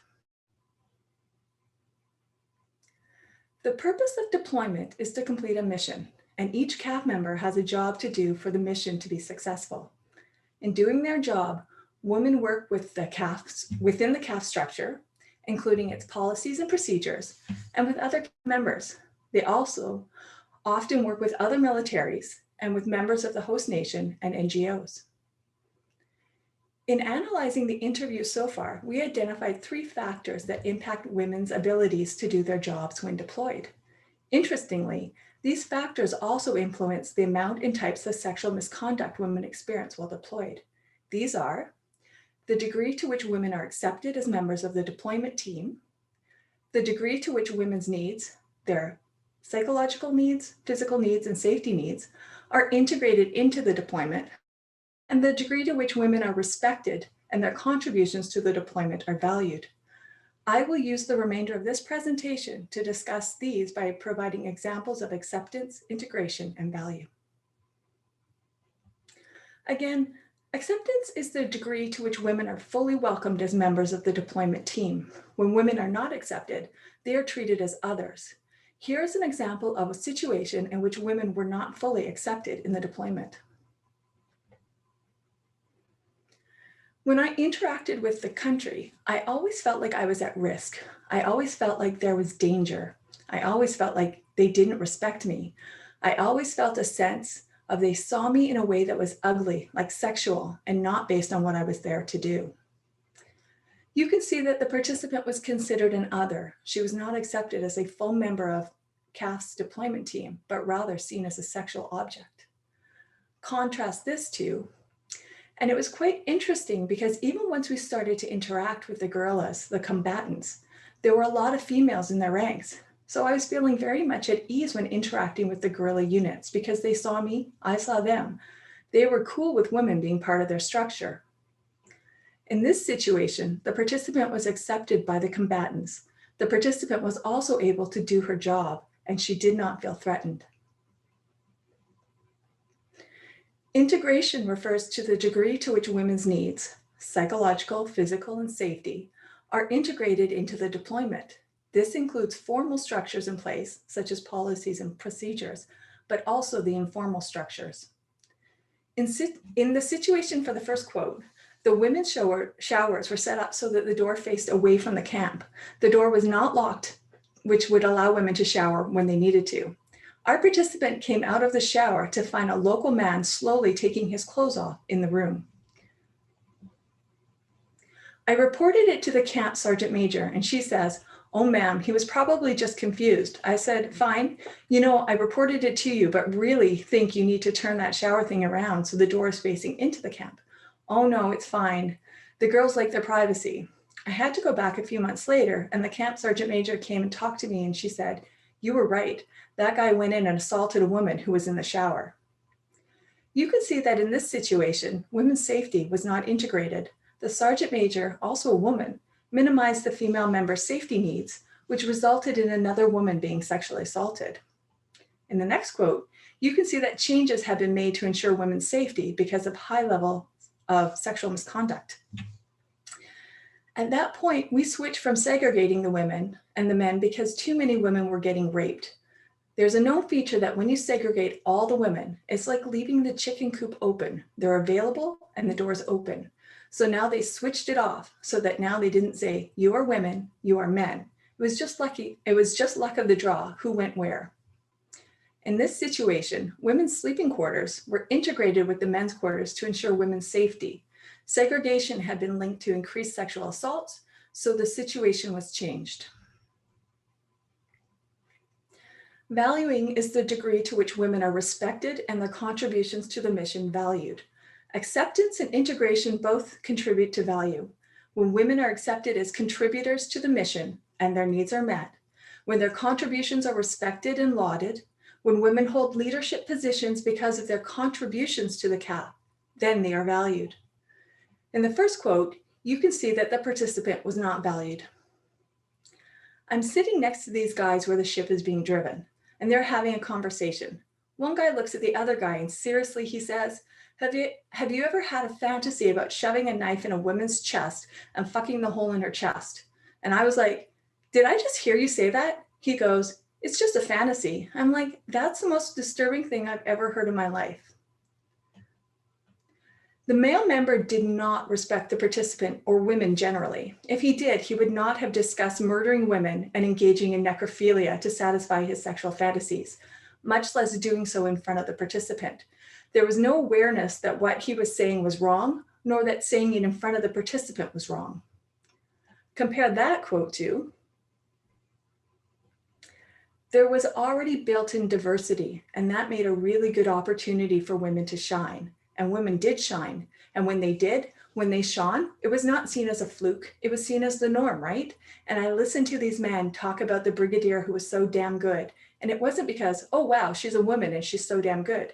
It was just that brigadier is so damn good. She happens to be a woman, right?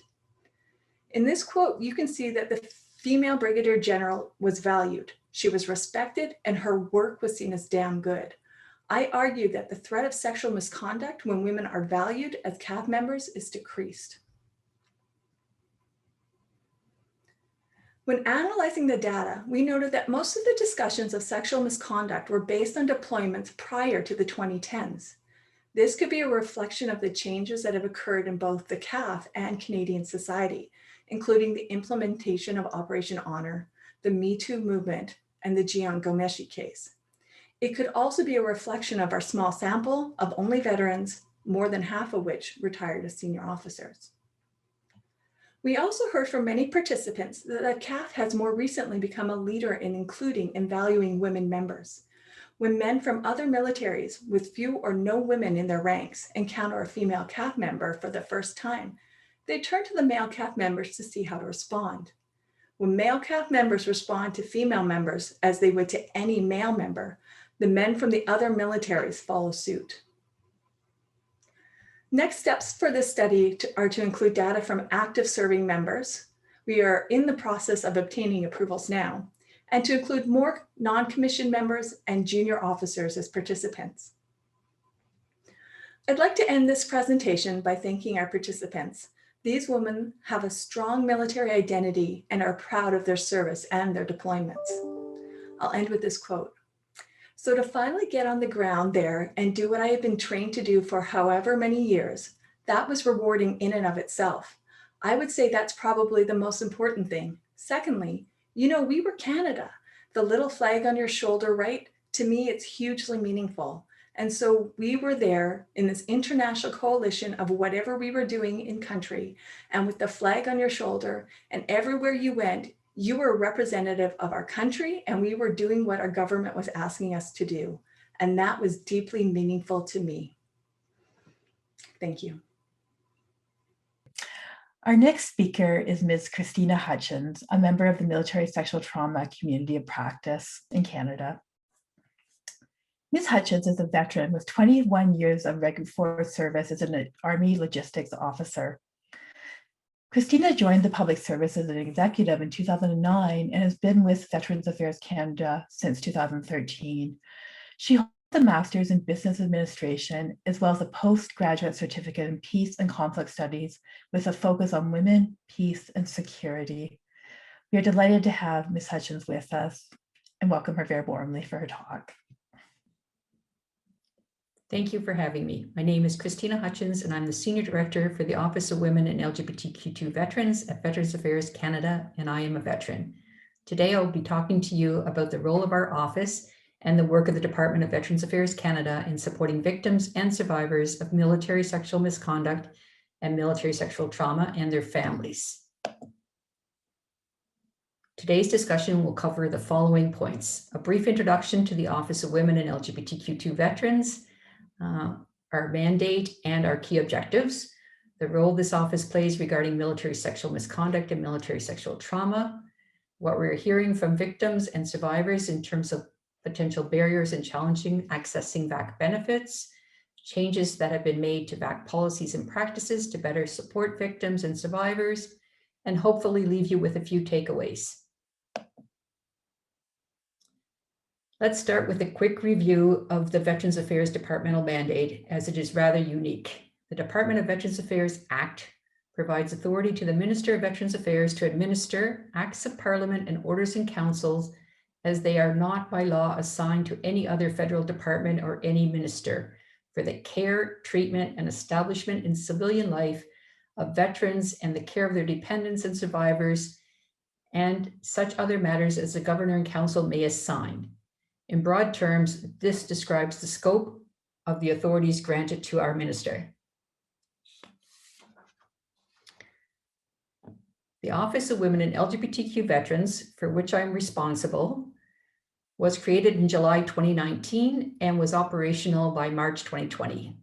The role of the office is to support the department in executing this mandate in an equitable manner, recognizing individuals for who they are and seeing people as people, while recognizing some may have been more disadvantaged than others or have experienced harm in the conduct of their duties while serving in the Canadian Armed Forces. The intersectionality wheel here on the left of the screen allows us to systematically consider how various identity factors may affect how an individual experiences a government program or even their military service. This is not an exhaustive list, as identity factors like marital status and family status, military rank at release, number of years of service, types of military service, all may contribute to an individual's experience both during and after service. It is also important to make the distinction between equity and equality. Equity refers to the fairness of treatment, respectful of individual needs. This may include equal treatment or treatment that is different, but which is considered equivalent in terms of rights, benefits, obligations, and opportunities. For Veterans Affairs Canada, this could impact areas like level of awareness, access, and eligibility for programs and services, criteria used for assessments and medical diagnosis and in determining relationship of injury to service, the effectiveness of benefit supports and medical treatment, which are often provided by third parties, and ultimately impacting outcomes for veterans' well-being, as shown here on the right-hand side of the screen as the Veterans Wellbeing Framework. The ultimate goal of equality means enjoying the same rights, resources, opportunities, and protections. It does not require that every veteran be treated the same and that they are not all to be treated exactly alike. The focus is on well-being outcomes and measurable impacts. Thus, the mandate of our office is to identify and work to address systemic barriers specific to women and gender diverse veterans and their families, while considering other intersecting identity factors and to fulfill key federal government commitments to advance gender equality, diversity, and inclusion for all veterans. Our office is also the functional lead for supporting the longer-term integration of Gender-Based Analysis Plus as an intersectional approach across all areas of the department, incorporating sex and gender, along with the many intersecting identity factors, into research, policy, programs, and services to progress open, safe, inclusive, and equitable benefits and services for all veterans and their families.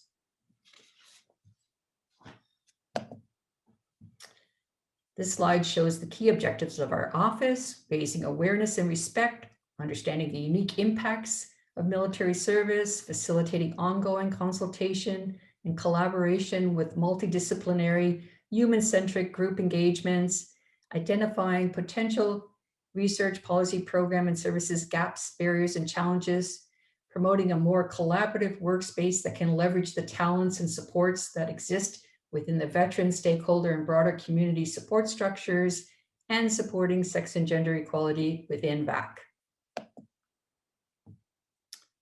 Our role with regard to military sexual misconduct and military sexual trauma involves participation in gender-based violence strategy and national action plan led by the Women and Gender Equality Canada, participation in the LGBTQ2 first ever federal action plan led by the LGBTQ2 Secretariat under the Ministry of Diversity, Inclusion and Youth at Heritage Canada. We have a representative on the External Advisory Council for the Sexual Misconduct Response Center at National Defence. We're working in a joint working group with Canadian Armed Forces Transition Group, the Sexual Misconduct Response Center, and Veterans Affairs Canada to support survivors of sexual misconduct linked to their military service, particularly the peer supports initiative that was approved in budget 2021.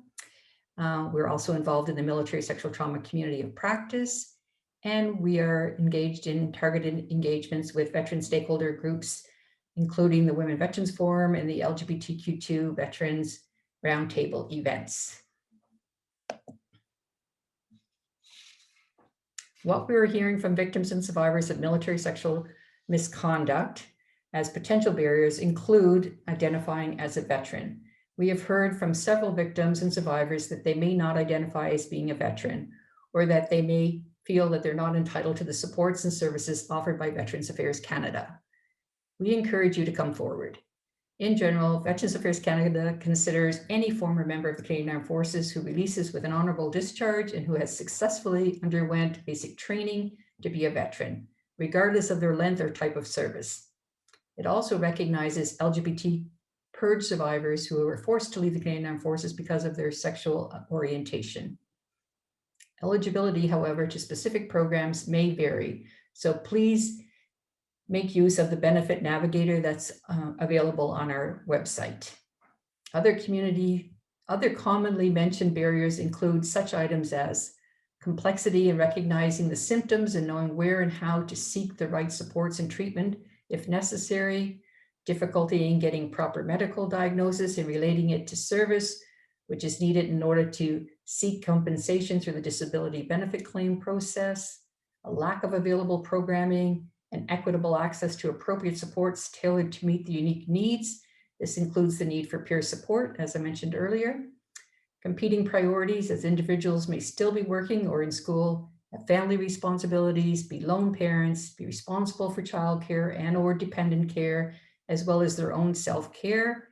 And individuals may also be experiencing a wide array of potential emotions and feelings that can range over time, from feelings of betrayal and anger to loss and grief of a career, or even one's sense of identity of who we are, leading us feeling loneliness and isolation.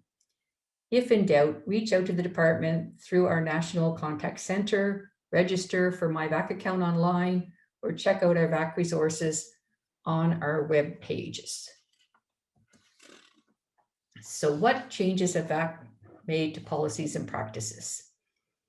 As many of you know, on November 25th, 2019, the federal court approved a settlement to compensate former and current CAF members, D&D employees, and staff of non-public funds affected by sexual misconduct relating to allegations of harassment, sexual assault, or discrimination based on sex, gender identity, or sexual orientation in connection with their military service. 3 VAC policies were updated effective September 27, 2019, to clearly state that when adjudicating an application involving sexual trauma, VAC will accept that the incident occurred as described by the applicant in the absence of any contradictory evidence. Furthermore, the update clarified that if the incident occurred off CAF property or at a non-mandatory event, or the aggressor was not in a position of power, these would not be a barrier to establishing a service connection. Any claims that were denied prior to these policy changes are entitled to a departmental review. Veterans and members who have a medical condition due to a sexual trauma related to their service, such as PTSD, depression, or a physical condition, are encouraged to apply to VAC for disability benefits. Veterans and members may apply for any condition linked to sexual trauma related to service with supporting medical information from their treating physician or psychologist. A link between the medical condition and sexual trauma related to service must be present. A dedicated unit has been created to facilitate the processing of these disability claims, and staff have been trained in trauma-informed support. And survivors have been provided an opportunity to share their experiences in accessing VAC benefits and services directly with VAC senior managers in efforts to inform improvements. In closing, I would like to leave you with a few key takeaways. The Office of Women and LGBTQ Veterans is committed to advancing equality, diversity, and inclusion. We have listened and heard members affected by military sexual misconduct repeat their truths of lived experience and recognize the need for change. Our Minister of Veterans Affairs has been given a public mandate commitment to support the Minister of National Defense and work to ensure that women, LGBTQ2, Indigenous, Black, and racialized veterans and veterans with disabilities who are transitioning out of the Canadian Forces receive the support that meets their unique needs. This will include use of disaggregated research and data and provide tailored programs and services to these veterans. Budget 2021 announced funding for a pilot online and in-person peer support groups for the Canadian Armed Forces members and veterans who experience sexual misconduct during this service. These will be tailored to military experiences. And VAC will continue to work in conjunction with CAF, D&D, and SMRC and persons with lived experience to address the needs of veterans in ensuring support services to victims and survivors, as well as increasing the availability of resources for recovery. Thank you. So it's my pleasure to now introduce our final speaker for the day. Dr. Ruth Lanius is a professor of psychiatry and the director of the Post-Traumatic Stress Disorder Research Unit at the University of Western Ontario. Here, she established the Traumatic Stress Service and the Traumatic Stress Service Workplace Program, services that specialize in the treatment and research of post-traumatic stress disorder and related comorbid conditions. Dr. Lanius currently holds the Harris Woodman Chair in Mind-Body Medicine at the Schulich School of Medicine and Dentistry at the University of Western Ontario. Her research interests focus on studying the neurobiology of PTSD, and she also conducts treatment outcome research examining various pharmacological and psychotherapeutic methods. She has authored more than 150 published papers and chapters in the field of traumatic stress and is currently funded by numerous funding agencies. Notably, Dr. Lanius is the recipient of the 2019 Banding Award for Military Health Research, a true honor. She regularly lectures on the topic of PTSD nationally and internationally. Dr. Lanius recently published a book, Healing the Traumatized Self, Consciousness, Neuroscience, and Treatment with Dr. Paul Fruin. So please join me in warmly welcoming Dr. Lanius for her talk. Good afternoon, everyone. It's an honor to be here. I'd really like to thank Dr. Alex Heber and Dr. Margaret McKinnon for inviting me, and I'm hoping to share some clinical experiences from the OSI clinic about military sexual trauma today. And the talk will really center around restoring hope, purpose, and identity. So when we think about military sexual trauma, what do we think about? And all of us know that a lot of military members, men and women, have experienced sexual assault or rape, as well as sexual harassment. And often that's described as being very ongoing, constant remarks about an individual's sexuality or constant touching when the touch is unwanted. But it also can involve sexual coercion. And often individuals will describe that they feel that they have to return sexual favors in order to get promoted. So this is really military sexual trauma. What I learned from my patients at the OSI clinic is that even though the military sexual trauma per se is sometimes the most traumatic and disturbing events they have experienced, some people also say to me, you know, Ruth, I had the military sexual trauma, I was assaulted and I was continually harassed. But you know what really bothers me the most is that I was a woman, and as a woman, I felt I would never get promoted, and I saw men who were much less skilled around me getting promoted. So I think we need to think about military sexual trauma per se, but we also really need to find out from each individual what really bothers them the most. And so this takes us to military sexual trauma, really exploring the experience of military sexual trauma on an individual level, and talking to the person and finding out about their experience and really finding out what was most disturbing for them and also what was most rewarding for them. So we get a balance of their entire experience. And this also takes us, of course, to intersectionality. And we all bring an identity to the trauma and to the experience. And so if an individual has experienced military sexual trauma and is of a certain sexual orientation and of a certain race, their experience may be very different than someone of another sexual orientation or a different race. So it's really important, again, to really hone in on that personalized experience, on what the person's background is, and to really take that into consideration. And I really like this quote from the Government of Canada that states, "Our experiences are affected by intersecting parts of our identity, the context we're in, and our lived realities. We all have multiple identity factors that intersect, that help make us who we are." So whenever we see someone who has a history of military sexual trauma and trauma in general, or really any individual, we really need to understand the different contexts and different realities of their identity and the intersectionality. And again, I think we need to understand from an individual what was most difficult or traumatic for you. So not making the assumption that a particular assault or ongoing harassment was most traumatic, but really ask the individual. And here I'm always surprised. For example, I saw one individual fairly recently who told me, you know, I was assaulted and I was harassed on an ongoing basis, but what was most traumatic for me is how my discharge from the military was handled, and I didn't feel respected at all. So let's ask each individual what was most difficult for them. So let's just summarize the effects of military sexual trauma on mind, brain, and body. I think there's a whole host of effects that individuals can suffer from in the aftermath of this. And so what can people experience? So one is post-traumatic stress. You know, people can relive the experience, feel like they're back there. They can be haunted by memories or reliving nightmares. And people can really disconnect from their feelings at times.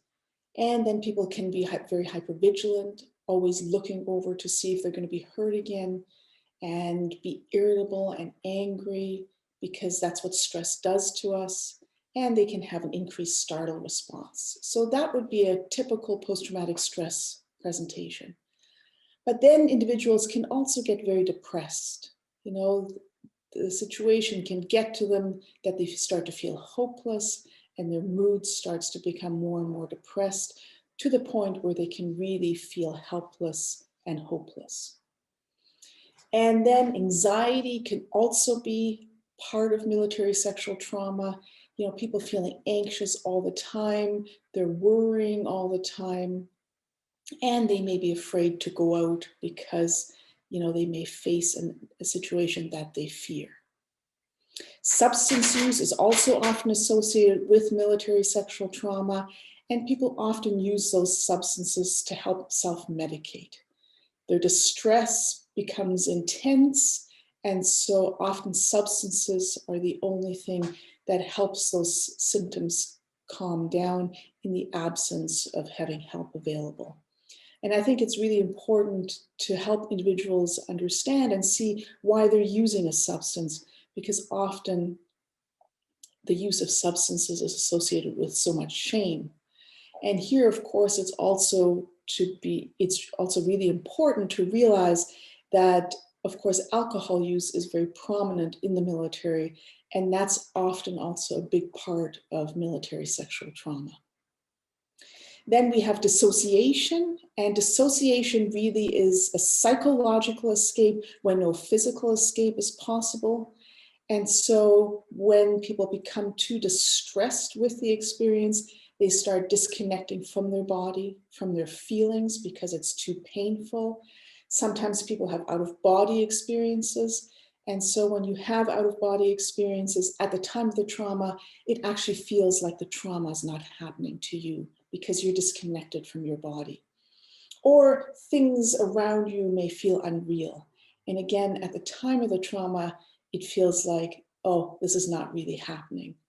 But in the aftermath of trauma, as you're trying to cope, if the world feels unreal and you're disconnected from yourself, you aren't able to be in the present and feel emotions.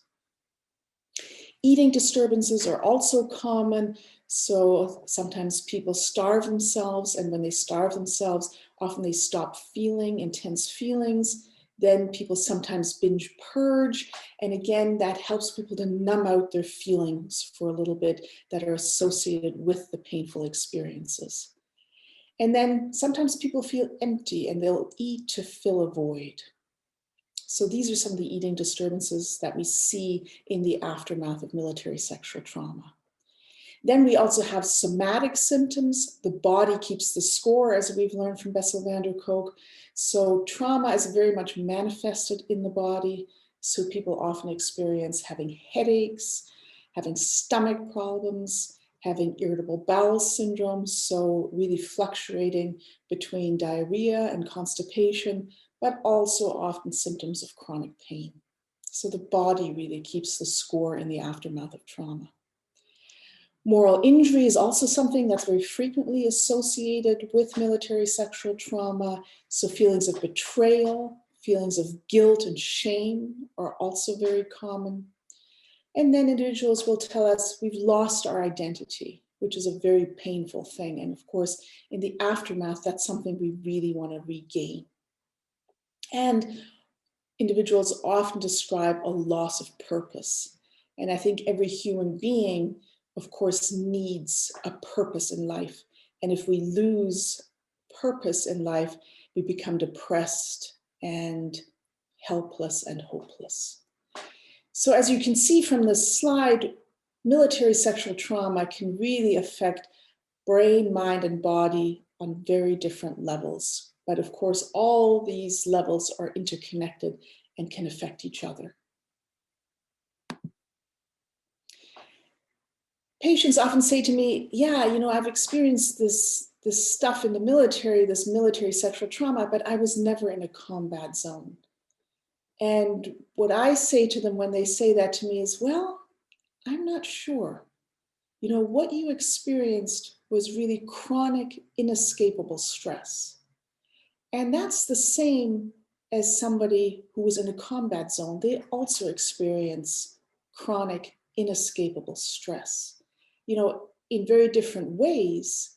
But the bottom line is that both of you experienced chronic, inescapable stress, and we're humans. And when we reach a certain threshold, when we're exposed to this kind of inescapable chronic stress, we become ill.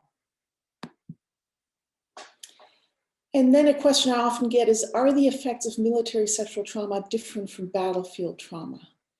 And actually the symptoms really overlap. You know, all these symptoms we just talked about are seen in response to military sexual trauma and battlefield trauma.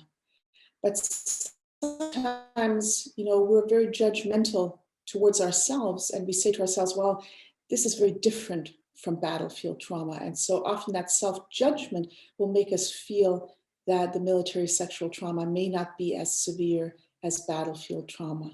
But again, we're talking about chronic, inescapable stress in both scenarios. And I think that's really the underlying common denominator.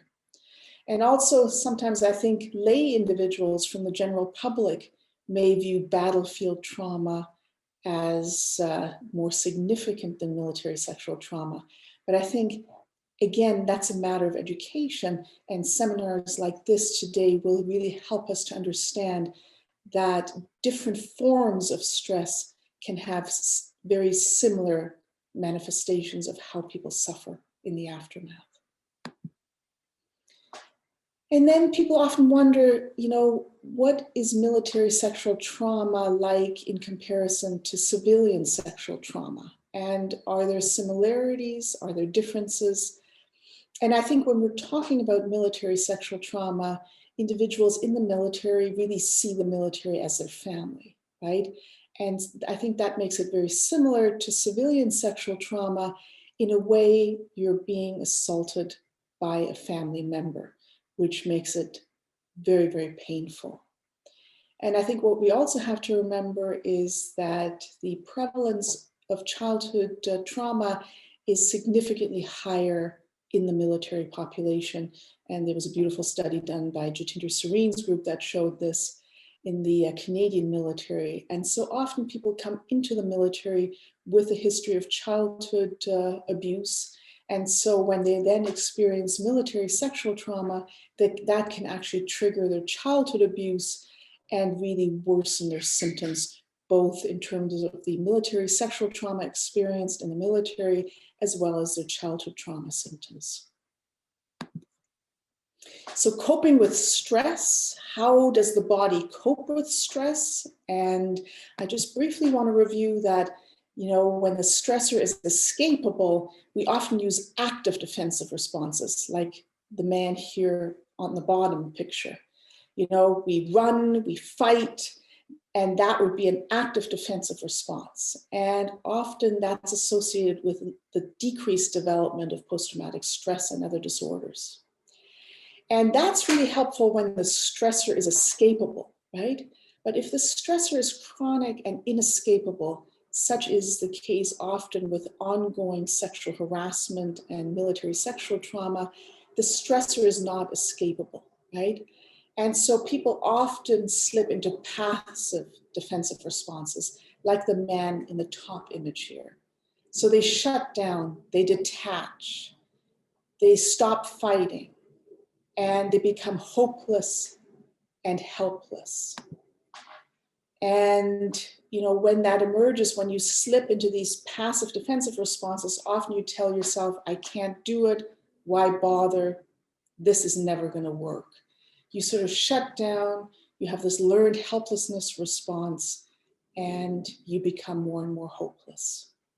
And of course, that's often associated with chronic depression. The organizers asked me to address briefly what's the relationship between military sexual trauma and the COVID-19 pandemic. And I think when we think about military sexual trauma, we often realize that we're in an unpredictable environment. We feel loss of control, and we feel very alone with the trauma, right? And then when we look over to the COVID-19 pandemic, also, we're faced with an unpredictable environment, a loss of control, and really feeling alone. And I think this is why the COVID-19 pandemic has triggered a lot of people who are suffering from post-traumatic stress related to a variety of difficulties, because the underlying problems are so similar, and so they can trigger each other. This is for some people, other people have coped very well. So really being aware of the similarities of the pandemic and what we experienced during military sexual trauma may help us to understand why we've been feeling so triggered recently, if we have. So how can we restore hope, purpose, and identity really through empowerment of each individual? And I think that's really what recovery from military sexual trauma is all about. And I think when we think about recovery and empowerment, we really have to foster the strengths of each individual. And so when we meet an individual, we have to find out what's wrong with them, but we also have to find out what's right with them. And I think that's a very important question to ask. So really figuring out their strengths, because I think psychotherapy really is about fostering each individual's strength. And so really to help the individual become aware of what their strengths are, because when we feel down, when we feel depressed, often we lose touch and we lose access to our strengths. And I think it's really about reconnecting mind and body, right? We talked about how the body keeps the score, how so much pain is carried in the body, and that the emotions become too painful, so we disconnect from them, right? But in order to heal, we need to feel both positive and negative. And only if we can feel both positive and negative emotions can we have a fulfilling life and can we really heal. So we really have to help the individual reconnect and come back into their body at a pace that feels safe for them. And this can be done through mindfulness meditation, for example, and Jon Kabat-Zinn has written a lot about this. And here we also have to keep in mind that, of course, part of military training is, training that stoic stance. You cannot survive the military without that training. And so coming out of the military, coming back into the civilian world, and also while you're still in the military, really balancing that stoicism with somewhat of an ability to still feel emotions and trying to adjust that as much as possible to the context or the situation we're in. And so I think that really needs to be made mindful to each individual, is that, of course, military training involved this stoicism and that this is part of one's being. And so how can we really adjust that to the current context and the healing journey? And here we really get people to start creating body maps so they can really identify what physical sensations they feel in their body, again, at a pace that feels comfortable for them, and really then identifying what physical sensations and emotions are connected. And then we help the individual process the pain related to the traumatic experience on a cognitive level, so a thinking level, an emotional level, and a bodily level. I think we really have to process the traumatic events at all three of these levels in order to move on from the trauma and to be able to leave it in the past.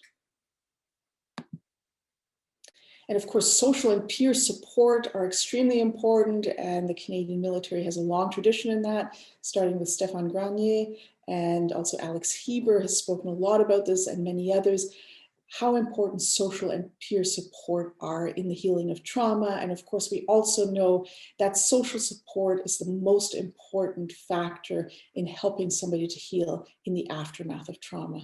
So this is absolutely critical. There have also been a number of groups established to help individuals who are recovering from military sexual trauma. One is an internet-based group. It's just 700. It's been incredibly helpful for many individuals. And then we also have the Sexual Misconduct Response Center, which has also helped a tremendous number of people. So I think we're really making progress in these areas. We're helping to establish increased support for individuals who've really been suffering from military sexual trauma and who've been triggered significantly recently due to all the media coverage of this. And so I encourage all of you to reach out and receive this type of help.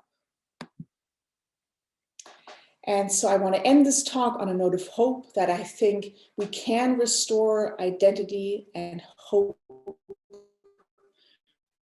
healing and through connection, and never give up hope, even if you're engaged in tremendous suffering, because you can get there and you can overcome the effects of military sexual trauma. Thank you. Okay. So thanks very much, Ruth, for such a hopeful talk on how we can transform outcomes and provide hope to individuals impacted by military sexual trauma and sexual misconduct. Now, as we find ourselves at the end of today's session, I'd like to take the time to read a quote, which really provides us with words that we'll have with us as we move forward. And so this is from Alexandra Auclair, who is a survivor of military sexual trauma. And she says, "I feel like now is the time for people to rise up and start talking about it so that the next generation doesn't have to have the same experiences as I did." And so I think that's an important quote for us to end on today, to think about what comes next in the symposium series that will follow, but also in our actions going forward day to day.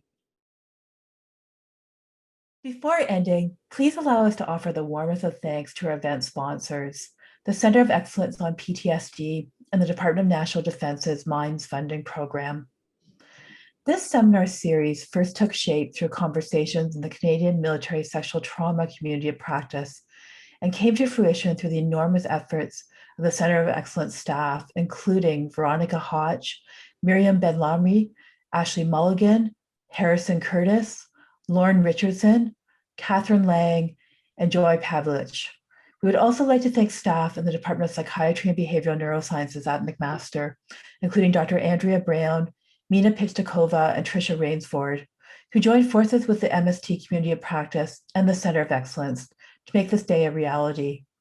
We would also like to give a special thank you to our friend and collaborator, Dr. Patrick Smith, CEO of the Center of Excellence on PTSD. I'd like to also remind everyone that at the very end, we will be providing some links for support services for anyone seeking mental health supports at this time. I'd now like to turn over to my friend and collaborator, Dr. Alex Hebert, for final remarks. Thanks, Alex. Thank you, Margaret.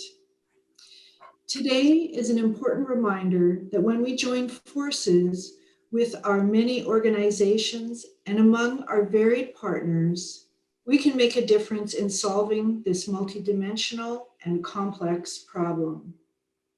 As was stated earlier today, Canada has often served in the past as a beacon of hope, light, and enlightenment for our international allies.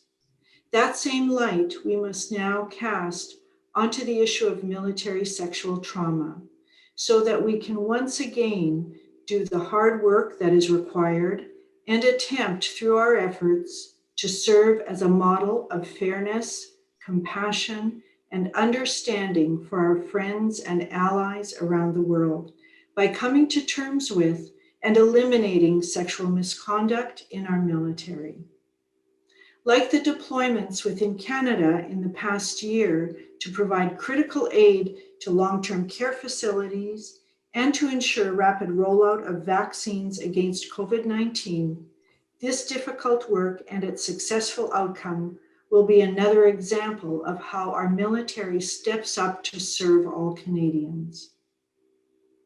Today, we honor the service and sacrifice of those brave men and women who have suffered military sexual trauma and join our voices with theirs in a continuing effort to work together to address and finally end the tragedy that we have for too long allowed to continue. So at this point, we invite you to watch for the notice for the next two sessions in our series to be held in the early fall of 2021. And now just a few housekeeping details. Please complete the feedback survey and watch for a session summary, which will follow soon. Thank you.